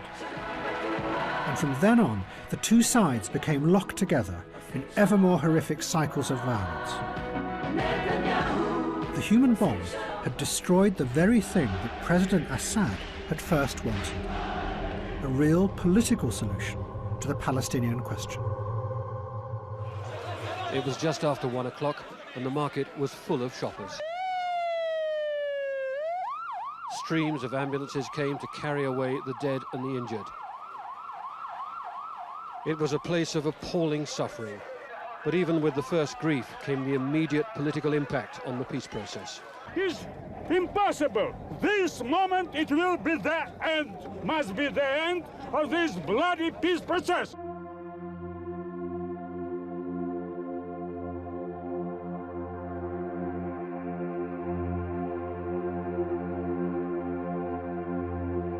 And in America, all optimistic visions of the future had also disappeared. Instead, everyone in society, not just the politicians, but the scientists, the journalists, and all kinds of experts, had begun to focus on the dangers that might be hidden in the future. This, in turn, created a pessimistic mood that then began to spread out from the rational technocratic world and infect the whole of the culture. And everyone became possessed by dark forebodings, imagining the very worst that might happen.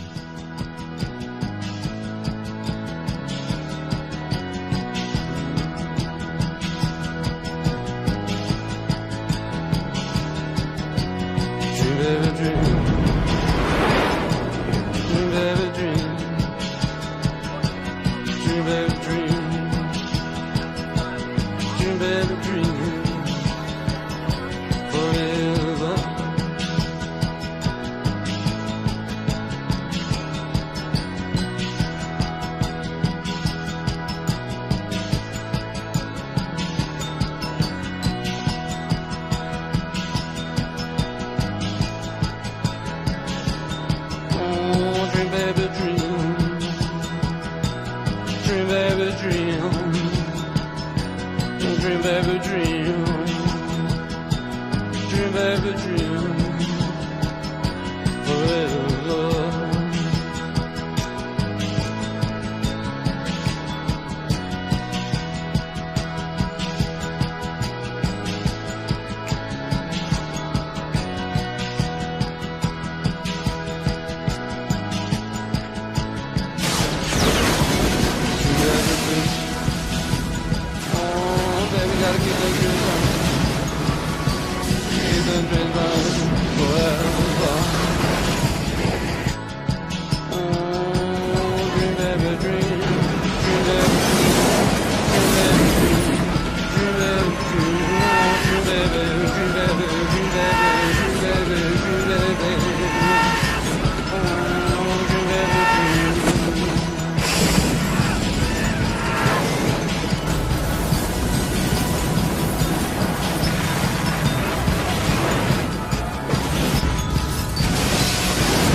The attacks in September 2001 were suicide bombs, but now on a huge scale.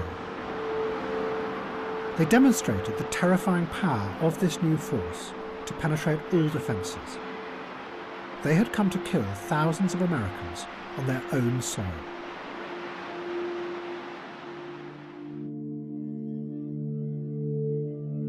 "20 years before, President Reagan had been confronted by the first suicide bombers. They had been unleashed by President Assad of Syria to force America out of the Middle East. But rather than confront the complexity of Syria and Israel and the Palestinian problem, America had retreated and left Syria and suicide bombing to fester and mutate. They had gone instead for Colonel Gaddafi and turned him into an evil global terrorist. But in the process, this changed the way people saw and understood terrorism. Instead of a violence born out of political struggles for power, it became replaced by a much simpler image of an evil tyrant at the head of a rogue state, who became more like an arch criminal who wanted to terrorize the world.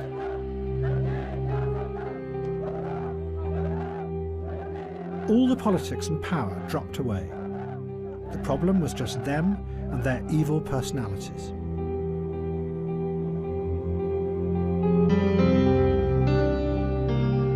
And after 9/11, this led to a new and equally simple idea: that if only you could remove these tyrannical figures, then the grateful people of their country would transform naturally into a democracy, because they would be free of the evil.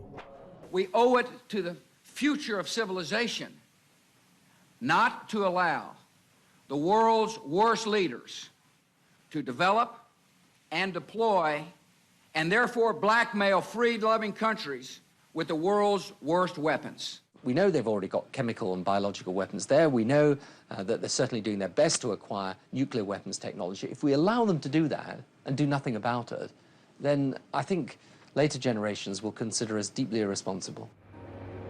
Both Tony Blair and George Bush became possessed by the idea of ridding the world of Saddam Hussein. So possessed that they believed any story that proved his evil intentions. And the line between reality and fiction became ever more blurred. In September 2002, the head of MI6 rushed to Downing Street to tell Blair excitedly that they had finally found the source that confirmed everything. The source, he said, had direct access to Saddam Hussein's chemical weapons program, which was making vast quantities of VX and sarin nerve agents. The nerve agents were being loaded into linked hollow glass spheres.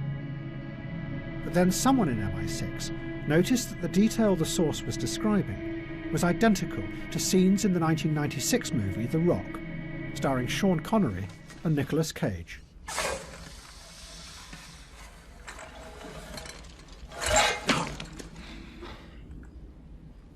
Really elegant string of pearls configuration. Unfortunately, incredibly unstable.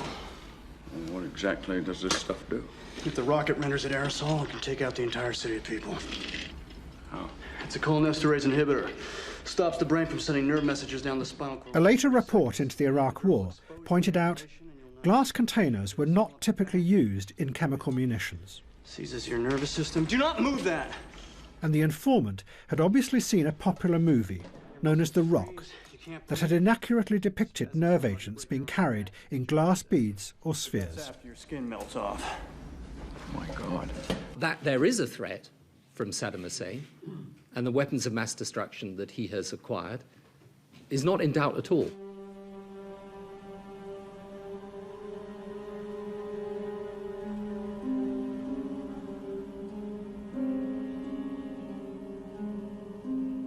Hafez al-Assad had died in 2000.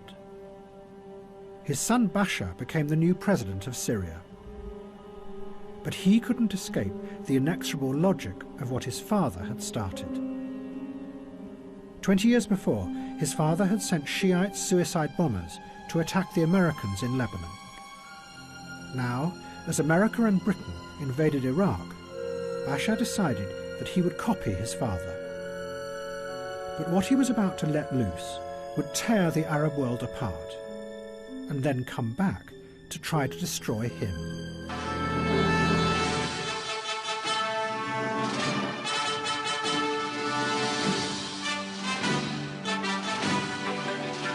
Bashar Assad was never supposed to have been president.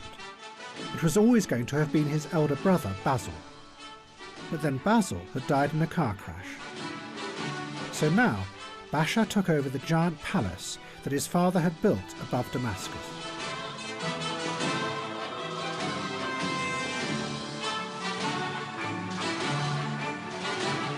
Up to this point, Bashar had not been interested in politics. He was fascinated by computers.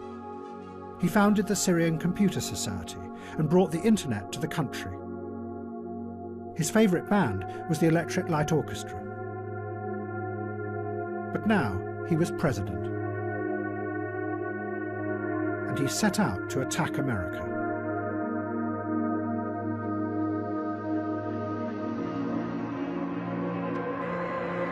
Bashar Assad was convinced that the invasion of Iraq was just the first step of a plot by the Western powers to take over the whole of the Middle East.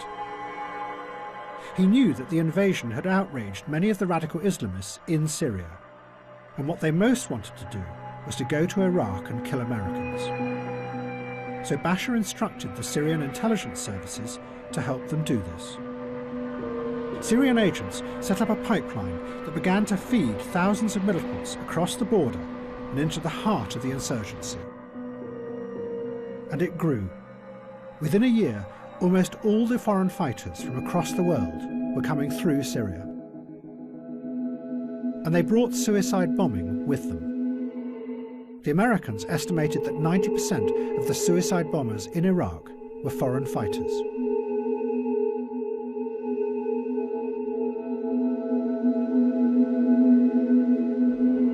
But it began to run out of control. Most of the jihadists had joined the group Al-Qaeda in Iraq, that then turned to killing Shiites in an attempt to create a civil war. And the force that had originally been invented by the Shiites, suicide bombing, now returned and started to kill them. Then this. A moment of silence before people realised what was happening. A few seconds ago, we just had repeated explosions in the street below me. People are now fleeing in terror from the central square around the mosque. This is what everybody feared. We just heard another explosion in the distance, that somebody would try to target this religious festival to try to bring about a sectarian conflict in Iraq.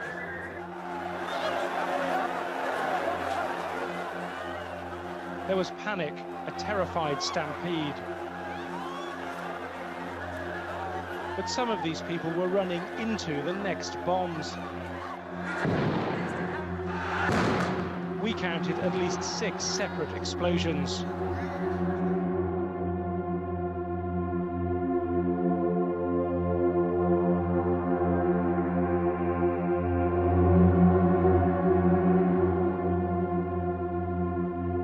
Tony Blair and George Bush were faced by disaster. Iraq was imploding, while at home they were being accused of lying to their own people to justify the invasion.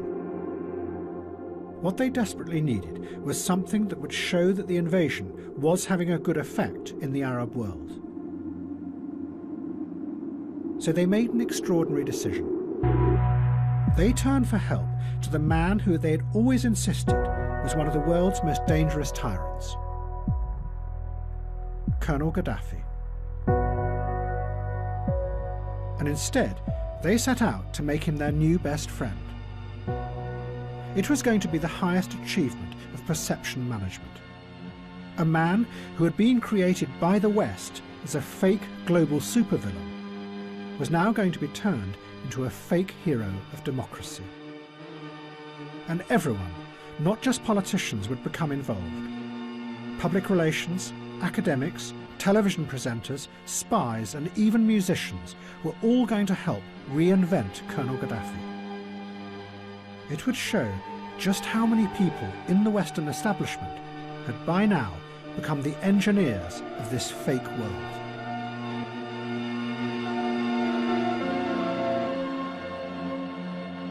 Ever since he had been accused of the Lockerbie bombing, Colonel Gaddafi had been a complete outcast. The West had imposed sanctions on Libya, and the economy was falling apart. But then suddenly, Tony Blair broke live into the BBC Evening News. The Prime Minister, Tony Blair, is about to make a statement the BBC understands from Downing Street. It's of international significance. He'll be making his statement at any moment. Now we can see pictures of him in Durham City. Here he is. Colonel Gaddafi has confirmed that Libya has in the past sought to develop weapons of mass destruction capabilities. Libya has now declared its intention to dismantle its weapons of mass destruction completely. This decision by Colonel Gaddafi is an historic one and a courageous one, and I applaud it. Today in Tripoli, the leader of Libya, Colonel Muammar al-Gaddafi, publicly confirmed his commitment to disclose and dismantle all weapons of mass destruction programs in his country. Colonel Gaddafi now became for Western politicians a heroic figure. His decision to give up his weapons of mass destruction seemed to prove that the invasion of Iraq could transform the Middle East. And Tony Blair travelled to meet Gaddafi in his desert tent, to welcome him back into what one journalist called the community of civilized nations.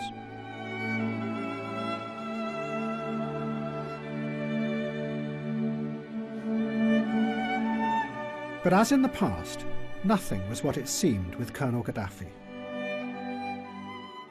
In reality, Gaddafi did not really have the terrifying weapons of mass destruction that he was promising to destroy.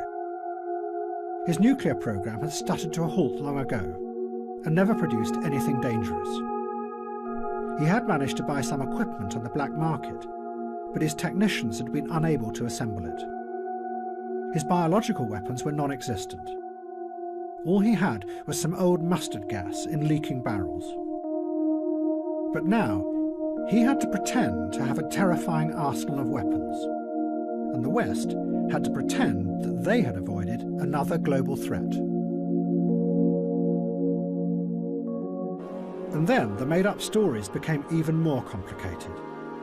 As part of the deal, the West said that if Gaddafi admitted that Libya had done the Lockerbie bombing, then they would lift the sanctions. But many of those who had investigated Lockerbie were still convinced that Libya hadn't done it, that really it had been Syria. But Colonel Gaddafi confessed. His son Saif was interviewed about this confession.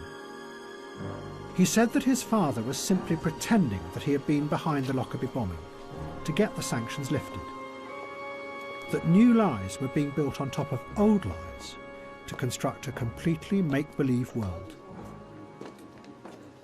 You have to accept, or you had to accept at that time, the responsibility, because you have to accept responsibilities, you have to pay compensation in order to get rid of the sanction. It means we did that not because we are convinced that we did it, but because to find an exit out of this nightmare. So what you're saying is that you accept responsibility, but you're not admitting that you did it? Yes. And this is all a sham, you're saying, just to get sanctions over with so that you can start normal diplomatic relations with the West? Okay. What's wrong with that? It's a very cynical way to behave as a country, isn't it? Many people would say. First of all, I mean, the Americans in the British, they told us to write that letter. They told us to pay compensation. And then they opened their embassies and they restored the relation and they came to us. It was their game, not our game. That's great, thank you. Does the leader know there's a picture on the television? Are you going to tell him? Oh, good, thank you.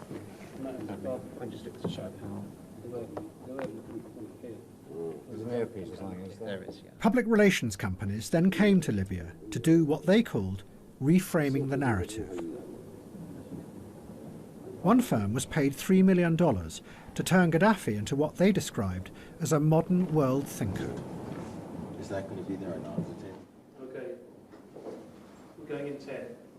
They did this by bringing other famous world thinkers and TV presenters out to Libya to meet the colonel and discuss his theories. Hello and welcome to Libya in the Global Age, a conversation with Muammar Gaddafi. But first, let's get the story so far of Libya. One world thinker was called Lord Anthony Giddens. Coincidentally, he had a theory which he called the Third Way, which had inspired Tony Blair. Colonel Gaddafi's own theory was called the Third Universal Theory. Lord Giddens later wrote about his talks with the Libyan leader. Colonel Gaddafi likes my term the Third Way because his own political philosophy is a version of this idea. He makes many intelligent and perceptive points. I leave enlivened and encouraged.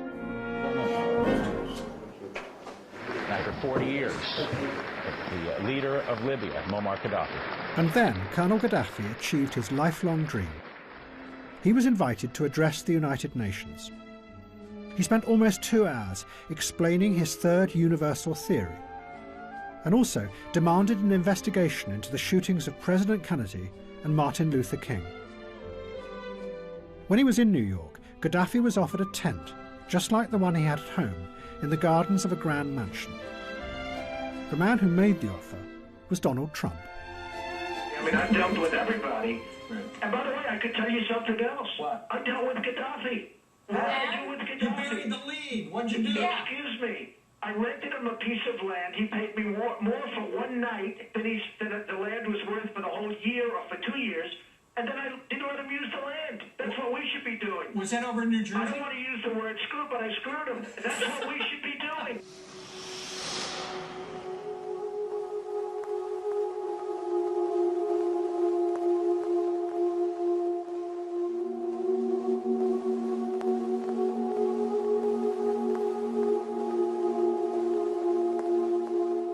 People in Britain and America now began to turn away from politics. The effect of the Iraq War had been very powerful. Not only did millions of people feel that they had been lied to over the weapons of mass destruction, but there was a deeper feeling that whatever they did or said had no effect. That despite the mass protests and the fears and the warnings, the war had happened anyway. Liberals, radicals, and a whole new generation of young people retreated. They turned instead to another world that was free of this hypocrisy and the corruption of politics. They went into cyberspace. There was upon a time it was you I know.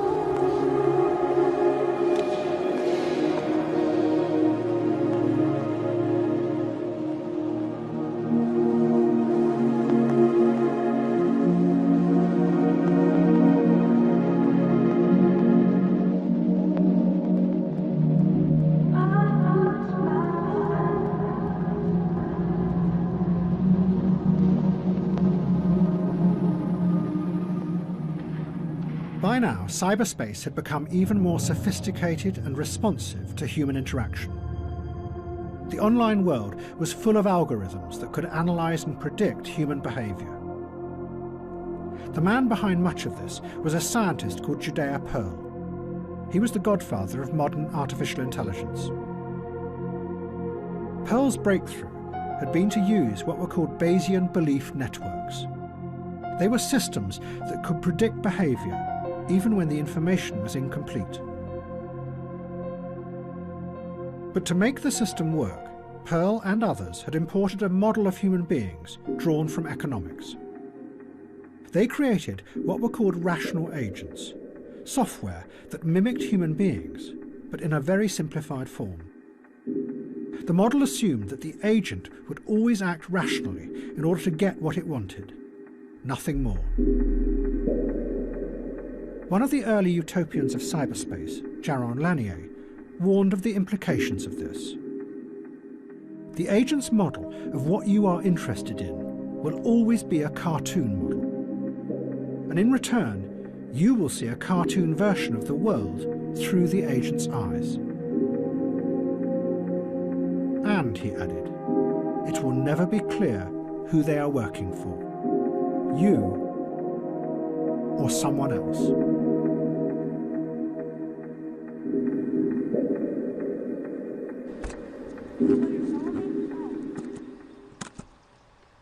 New technology began to allow people to upload millions of images and videos into cyberspace. And the web, which up to that point had seemed like an abstract other world, began to look and feel like the real world. No, not like that. From videos of animals, personal moments of experience, extraordinary events, to horrific terror videos, more and more was uploaded.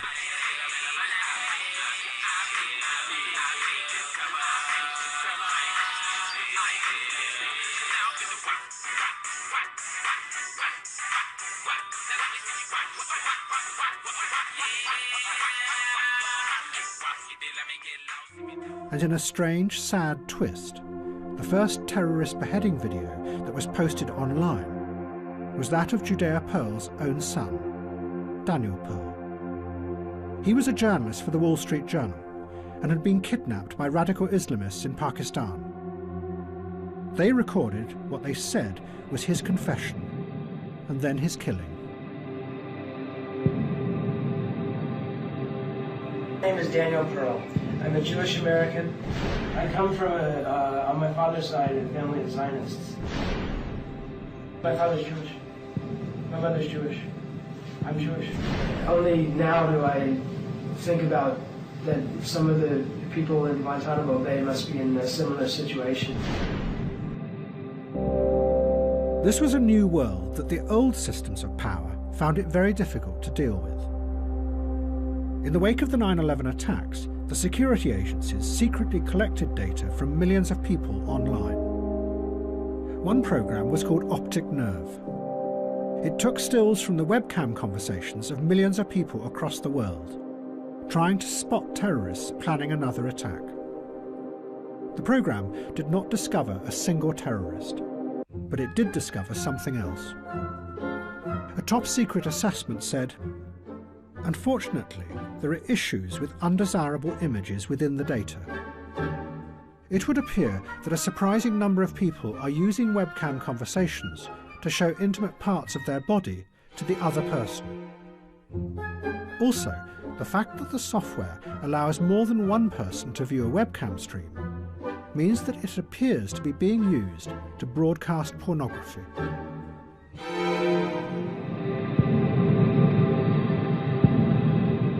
But increasingly, people were using the internet in other ways, to present themselves as they wanted to be seen. I guess a video blog is about me. I don't really want to tell you where I live because you could stalk me. The web drew people in because it was mesmerizing. It was somewhere that you could explore and get lost in any way you wanted.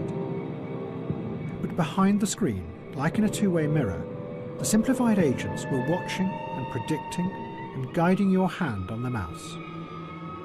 Stop. I nearly threw my phone away. Stop. Stop. Pose. Pose. And snap a selfie. There you go. There you go. My name is Sweetie. The men asked me to take off my clothes. They undress. They play with themselves. But what they don't know, I'm not real.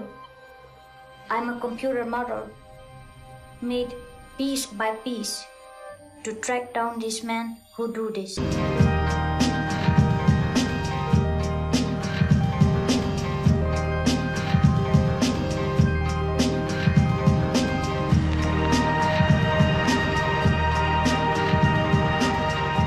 As the intelligence systems online gathered ever more data, new forms of guidance began to emerge. Social media created filters, complex algorithms that looked at what individuals liked and then fed more of the same back to them. In the process, individuals began to move, without noticing, into bubbles that isolated them from enormous amounts of other information. They only heard and saw what they liked. And the news feeds increasingly excluded anything that might challenge people's pre-existing beliefs. Now it's alright. I know when my own life is coming. I say you will call out yourself.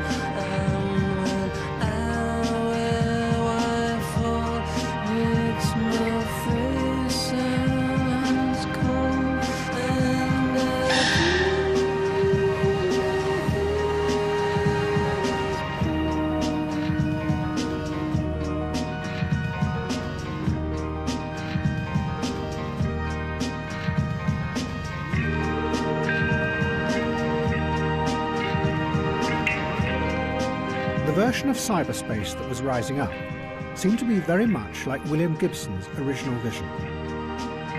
That behind the superficial freedoms of the web were a few giant corporations with opaque systems that controlled what people saw and shaped what they thought.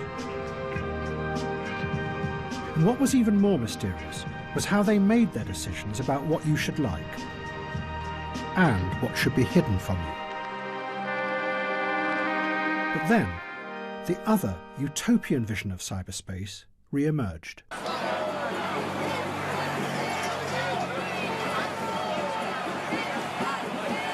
Taking over the roadway.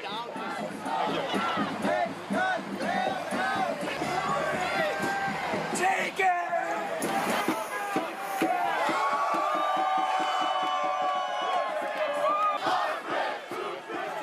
After the financial crash of 2008, the politicians saved the banks. But they did practically nothing about the massive corruption that was revealed in its wake. And the reason they gave was that it might destabilise the system. Public anger burst out. The Occupy movement took over Wall Street, and then the Senate in Washington. The issue is that certain individuals that are very wealthy have pretty much corrupted our political system, and this is like the heart of it. I mean, this is a Senate building. These people have been bought off, and they basically corrupted our democracy, and it's literally killing people. I'm an Iraqi war vet. I went to Iraq in 2009. I see what happens firsthand when we let corruption rule our government and our democracy, and we're coming here today basically just to raise awareness. What drove the Occupy movement was the original dream of the internet that people like John Perry Barlow had outlined in the early 1990s.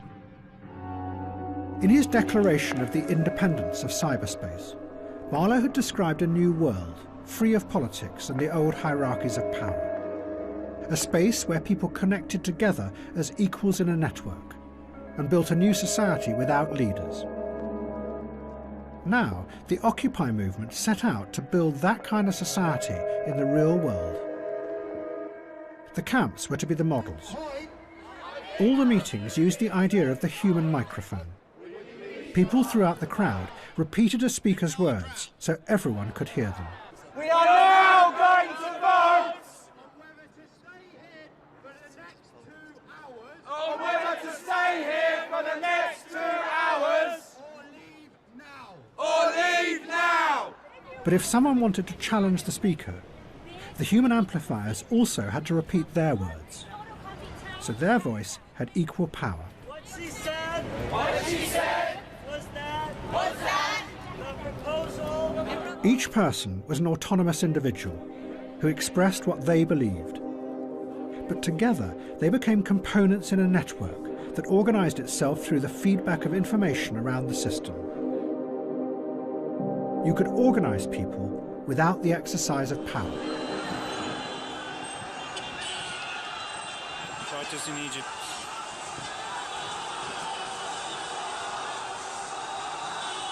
Gamata Dua, Main Street. Looks like chaos. Looks like police running around and a few hundred people walking down the street. Then, almost immediately, the Arab Spring began. The first revolution started in Tunisia, but it quickly spread to Egypt. On January the 25th, 2011, thousands of Egyptians came out in groups across Cairo and then started moving towards Tahrir Square. It seemed like a spontaneous uprising, but the internet had played a key role in organising the groups. One of the main activists was an Egyptian computer engineer called Wael Ghonim. He worked for Google in Egypt, but he had also set up the Facebook site that played the key role in organising the first protests. As hundreds of thousands took over Tahrir Square, Ghonim gave an interview on Egyptian TV. ما كانوش مصدقين يعني ايه شويه شباب انا كنت بسميهم على الصفحه زمان عيال الفيسبوك. هم كانوا بيسمونا زمان ايام وقفات خالد سعيد في اول ما طلعنا خالص شويه العيال اللي على الفيسبوك اللي بيعملوا شويه دوشه مش مصدقين ان الشباب دول نزلوا بعشرات الالاف يوم ال 25. فارجوكم يا جماعه مفيش ابطال، الابطال هم الناس اللي في الشارع، الابطال هو كل واحد فينا، مفيش النهارده واحد راكب الحصان هو اللي بيضرب السرج ويحرك الناس، اوعى حد يضحك عليكم ويقول لكم كده. دي ثورة شباب الانترنت، دي ثورة شباب الانترنت اللي بقت بعد كده ثورة شباب مصر، اللي بعد كده بقت ثورة كل مصر. But Ghonim was also overwhelmed by the power this new technology had. That a computer engineer with a keyboard could call out thousands of people, some of whom then died in the midst of the protests. أنا عايز أقول لكل أم وكل أب بجد فقد ابنه. أنا آسف بس دي مش غلطتنا. والله العظيم غلطتنا. دي غلطة كل واحد كان ماسك في السلطة ومثبت فيها.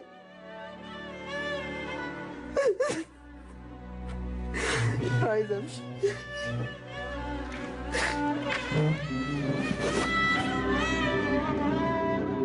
Many liberals in the West saw this as proof of the revolutionary power of the internet. Again, it seemed to be able to organise a revolution without leaders. A revolution powerful enough to topple a brutal dictator who had been backed by America and the West for 30 years.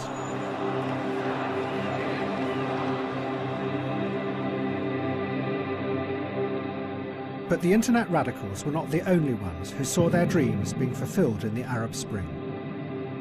Many of the political leaders of the West also enthusiastically supported the revolutions because it seemed to fit with their simple idea of regime change.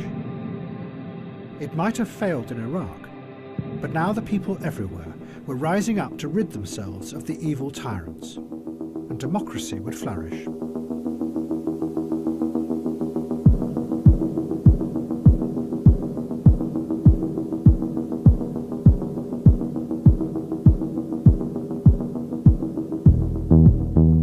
So when an uprising began in Libya, Britain, France and America supported it.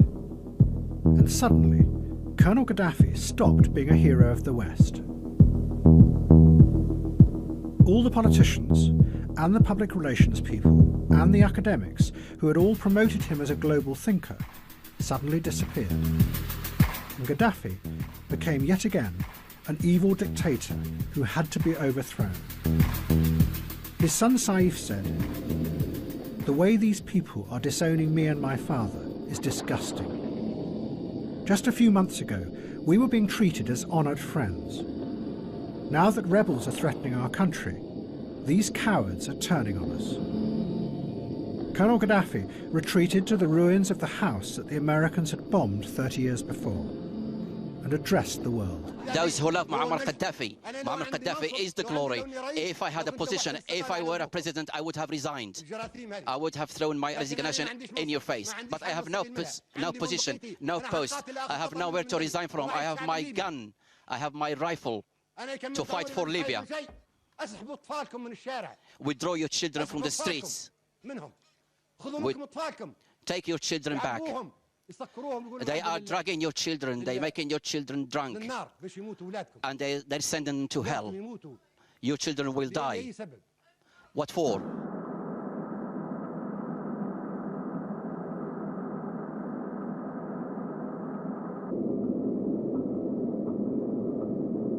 In November 2011, a large convoy was spotted driving at high speed away from Colonel Gaddafi's hometown of Sirte.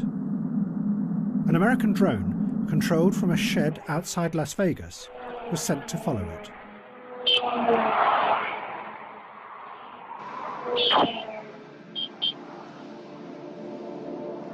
The operator fired a missile at the lead car of the convoy.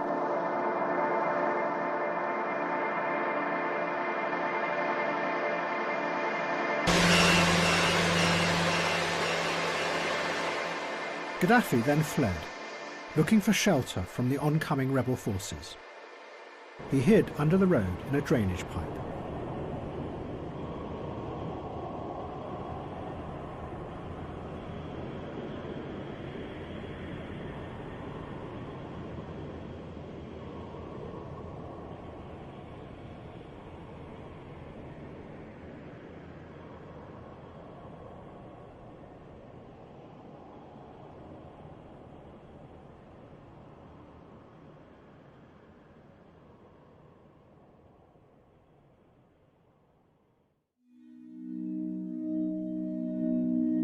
But instead of becoming a democracy, Libya began to descend into chaos.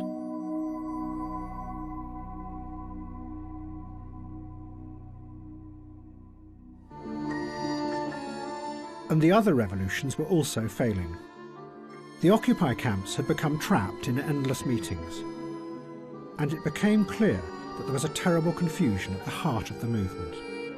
The radicals had believed that if they could create a new way of organising people, then a new society would emerge. But what they did not have was a picture of what that society would be like, a vision of the future. The truth was that their revolution was not about an idea. It was about how you manage things. And those who had started the revolution in Egypt came face to face with the same terrible fact.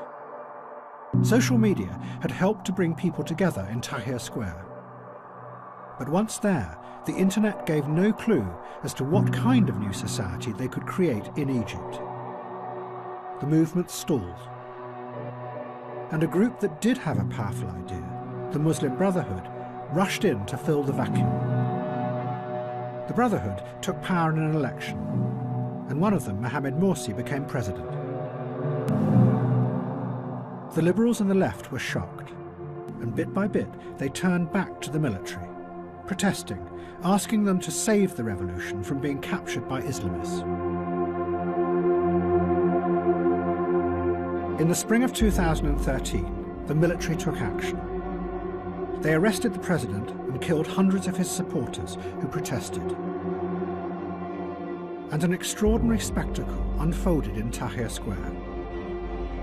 Thousands of the liberal activists who had begun the revolution 2 years before, summoned by social media, now welcomed the military back by waving their laser pens at the helicopters flying overhead.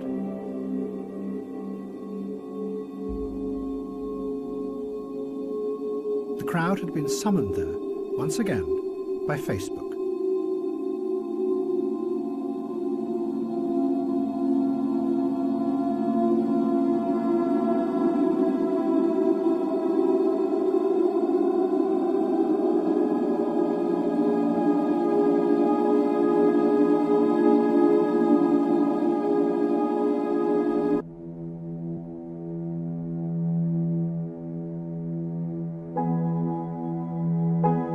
After the failure of the revolutions, it was not just the radicals. No one in the West had any idea of how to change the world. At home, the politicians had given so much of their power away to finance and the ever-growing managerial bureaucracies that they, in effect, had become managers themselves. While abroad, all their adventures had failed, and their simplistic vision of the world had been exposed as dangerous and destructive.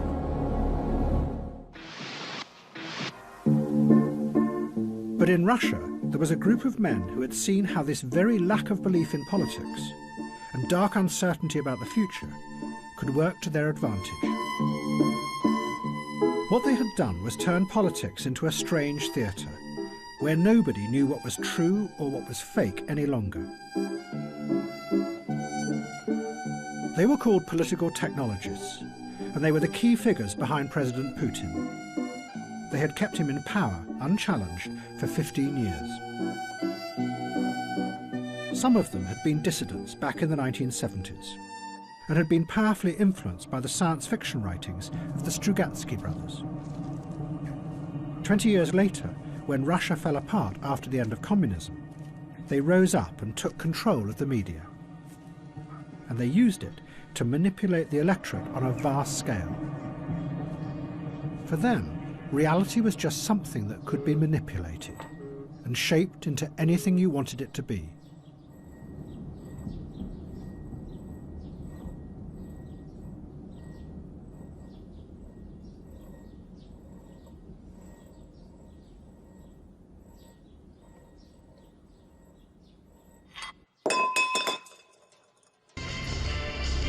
But then a technologist emerged who went much further, and his ideas would become central to Putin's grip on power.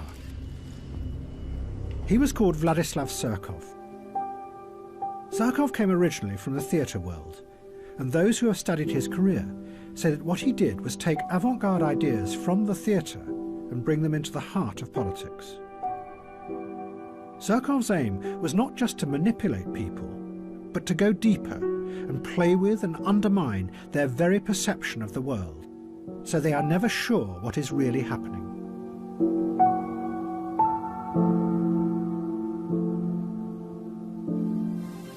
Surkov turned Russian politics into a bewildering, constantly changing piece of theatre. He used Kremlin money to sponsor all kinds of groups, from mass anti-fascist youth organisations to the very opposite, neo-Nazi skinheads, and liberal human rights groups who then attacked the government. Surkov even backed whole political parties that were opposed to President Putin.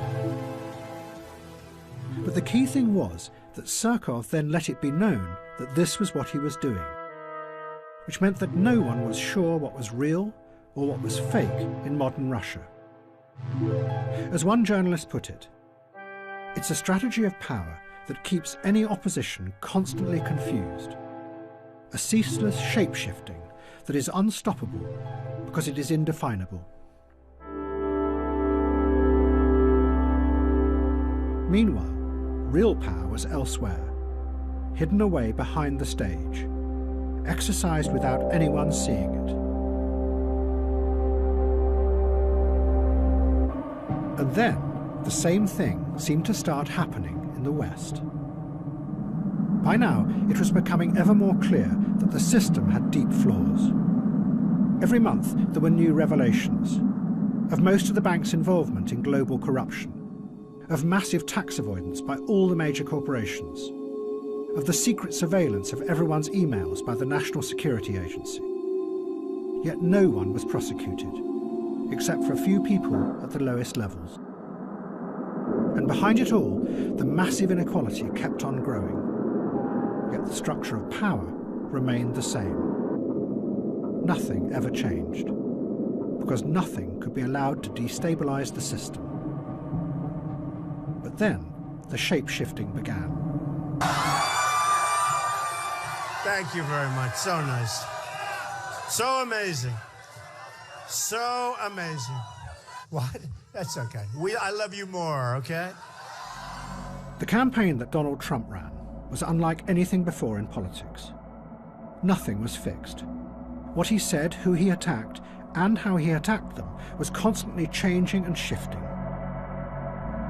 Trump attacked his Republican rivals as being all part of a broken and corrupt system, a politics where everyone could be bought, using words that could have come from the Occupy movement.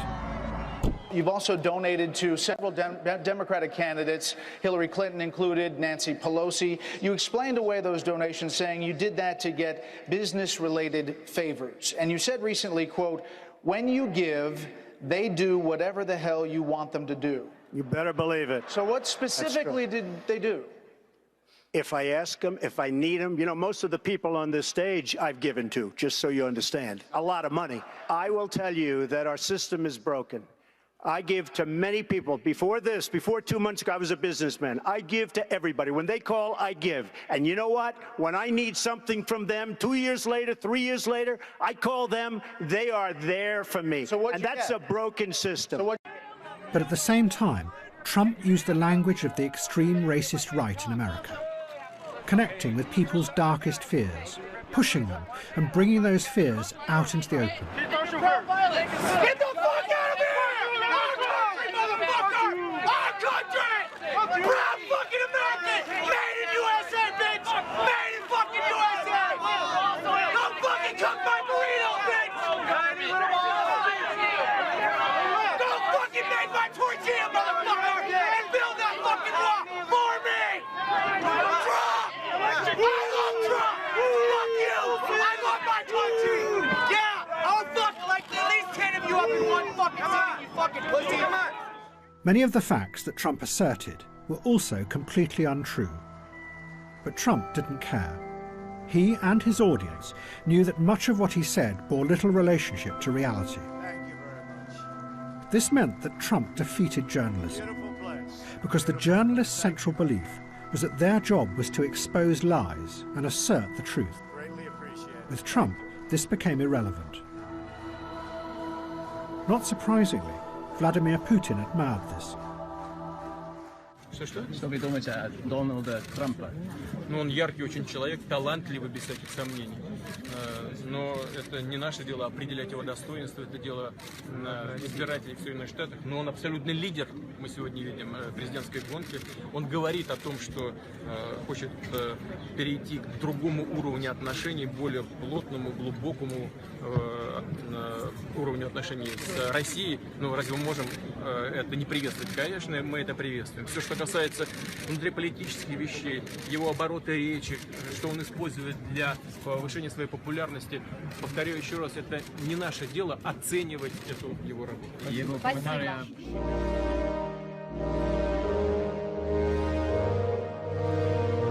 The liberals were outraged by Trump, but they expressed their anger in cyberspace, so it had no effect, because the algorithms made sure that they only spoke to people who already agreed with them. Instead, ironically, their waves of angry messages and tweets benefited the large corporations who ran the social media platforms. One online analyst put it simply: angry people click more. It meant that the radical fury that came like waves across the internet no longer had the power to change the world. Instead, it was becoming a fuel that was feeding the new systems of power and making them ever more powerful.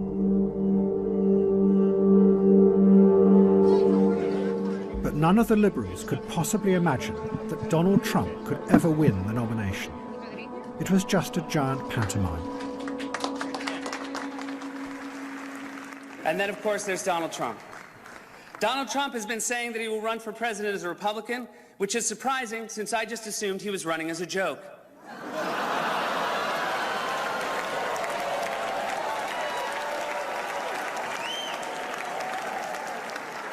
Donald Trump often appears on Fox, which is ironic because a fox often appears on Donald Trump's head.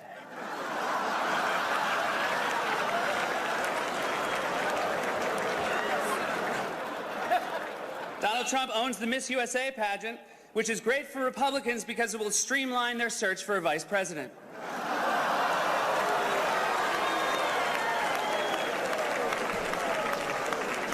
Donald Trump said recently he has a great relationship with the blacks, though unless the blacks are a family of white people, I bet he's mistaken.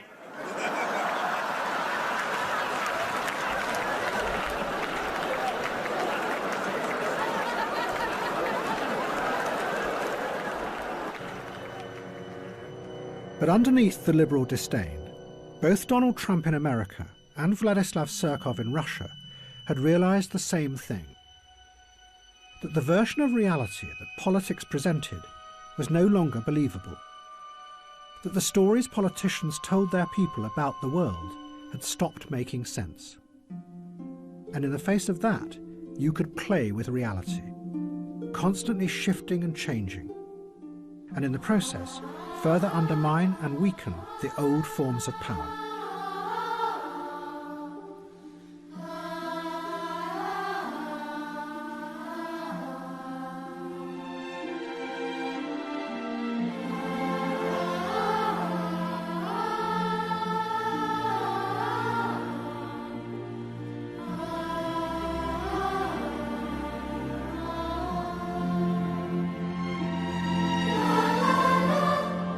And there was another force that was about to dramatically reveal just how weak politics had become in the West: Syria.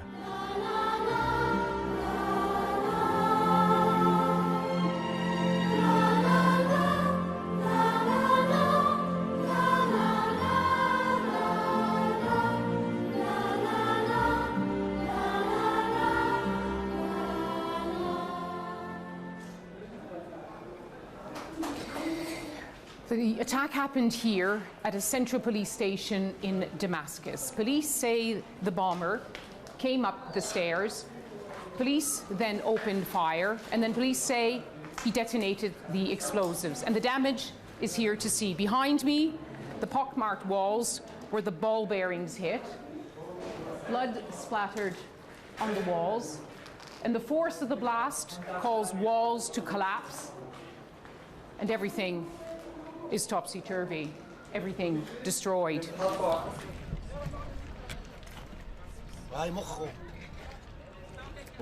By now, Syria was being torn apart by a horrific civil war. What had started as part of the Arab Spring had turned into a vicious battle to the death between Bashar Assad and his opponents. And at the heart of the conflict was the force that his father had first brought to the West: suicide bombing. Back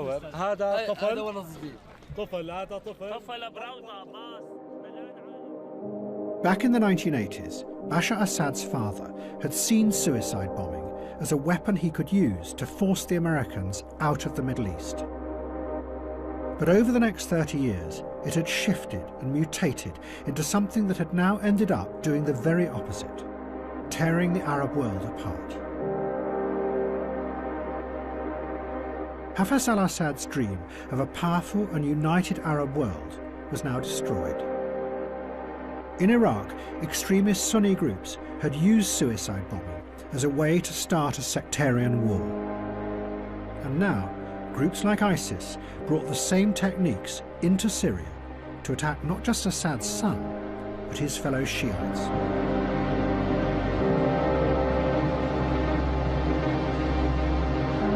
And like his father, Bashar Assad retaliated with a vengeful fury, and the country fell apart.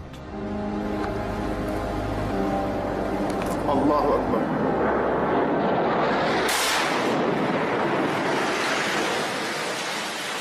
Allahu Akbar. Allahu Akbar.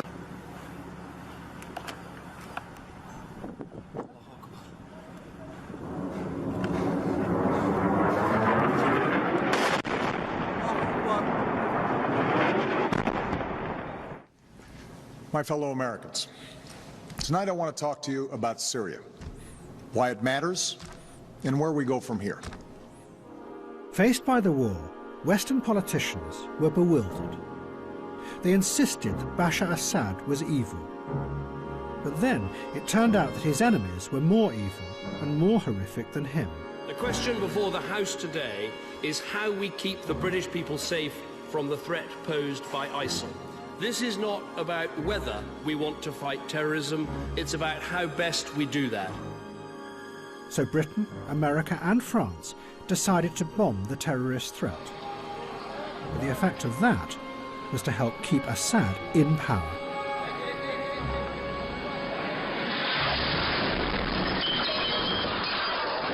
Then it became more confusing. Suddenly, the Russians intervened. President Putin sent hundreds of planes and combat troops to support Assad. But no one knew what their underlying aim was. They seemed to be using a strategy that Vladislav Surkov had developed in the Ukraine. He called it non-linear warfare. It was a new kind of war, where you never know what the enemy are really up to. Allahu Akbar. The underlying aim, Surkov said, was not to win the war, but to use the conflict to create a constant state of destabilized perception in order to manage and control. Allahu Akbar.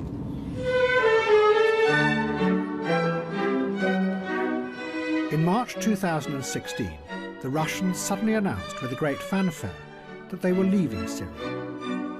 And a concert was held in the ruins of Palmyra to celebrate the withdrawal.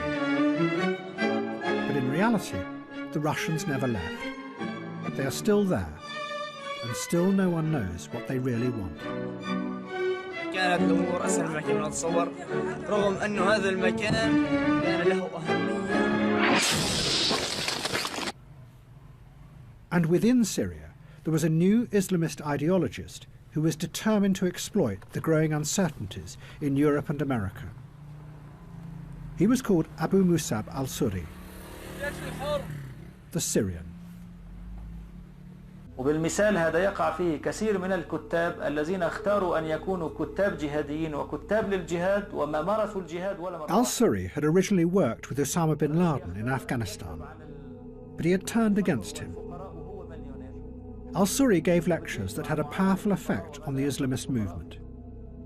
He argued that bin Laden had been wrong to attack the West head-on, because it created a massive military response that had almost destroyed Islamism. Instead, Al-Suri said, independent groups or individuals should stage random small-scale attacks on civilians in Europe and America. The aim was to spread fear, uncertainty and doubt, and undermine the already failing authority of Western politicians.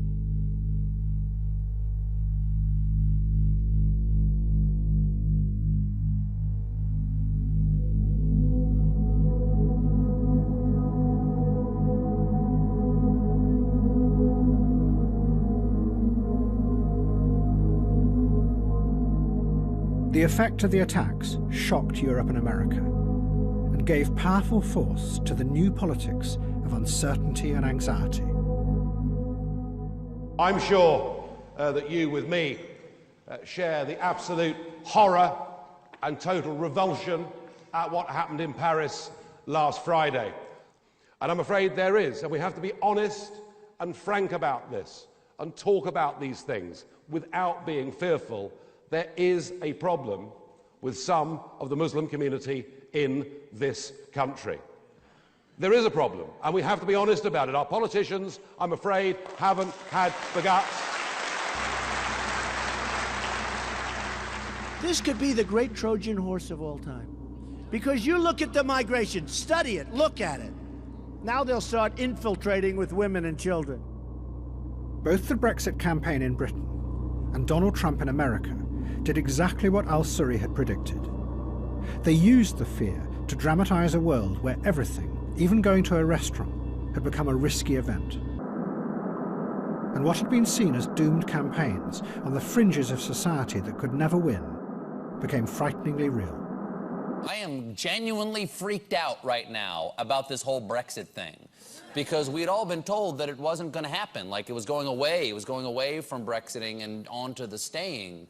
And because I had this like bedrock belief, I have friends who like live and work in London, they said, oh, don't worry, we're very sensible people.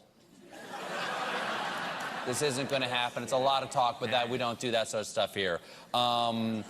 They were wrong. And it really kind of crushes my view of like what can happen that is bad that we don't think is going to happen. Like, it's just not supposed to happen.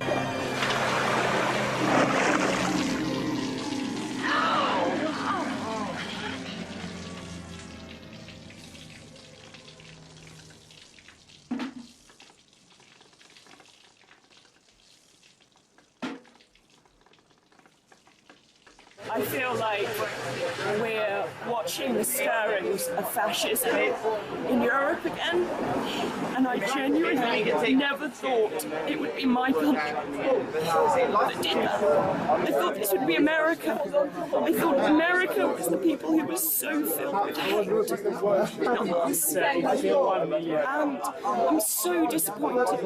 I'm so hurt. Z.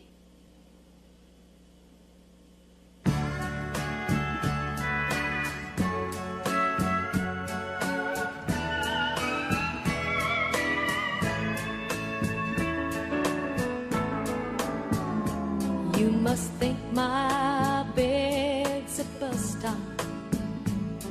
The way you come and go, I ain't seen you with the lights on 2 nights in a row. So pack your rusty razor. Don't bother with goodbye. Your cup runneth over, but mine is always dry. Standing room only, I can't stand no more. Standing room only, outside my door.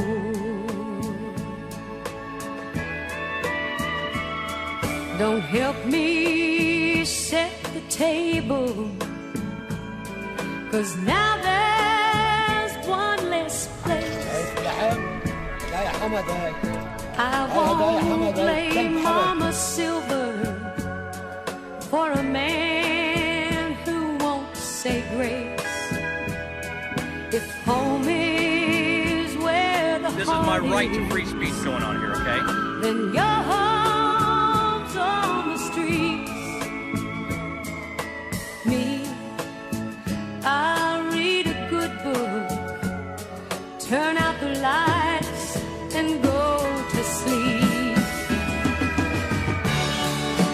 Standing room only, I can't stand no more, no more. Standing room only, outside my door.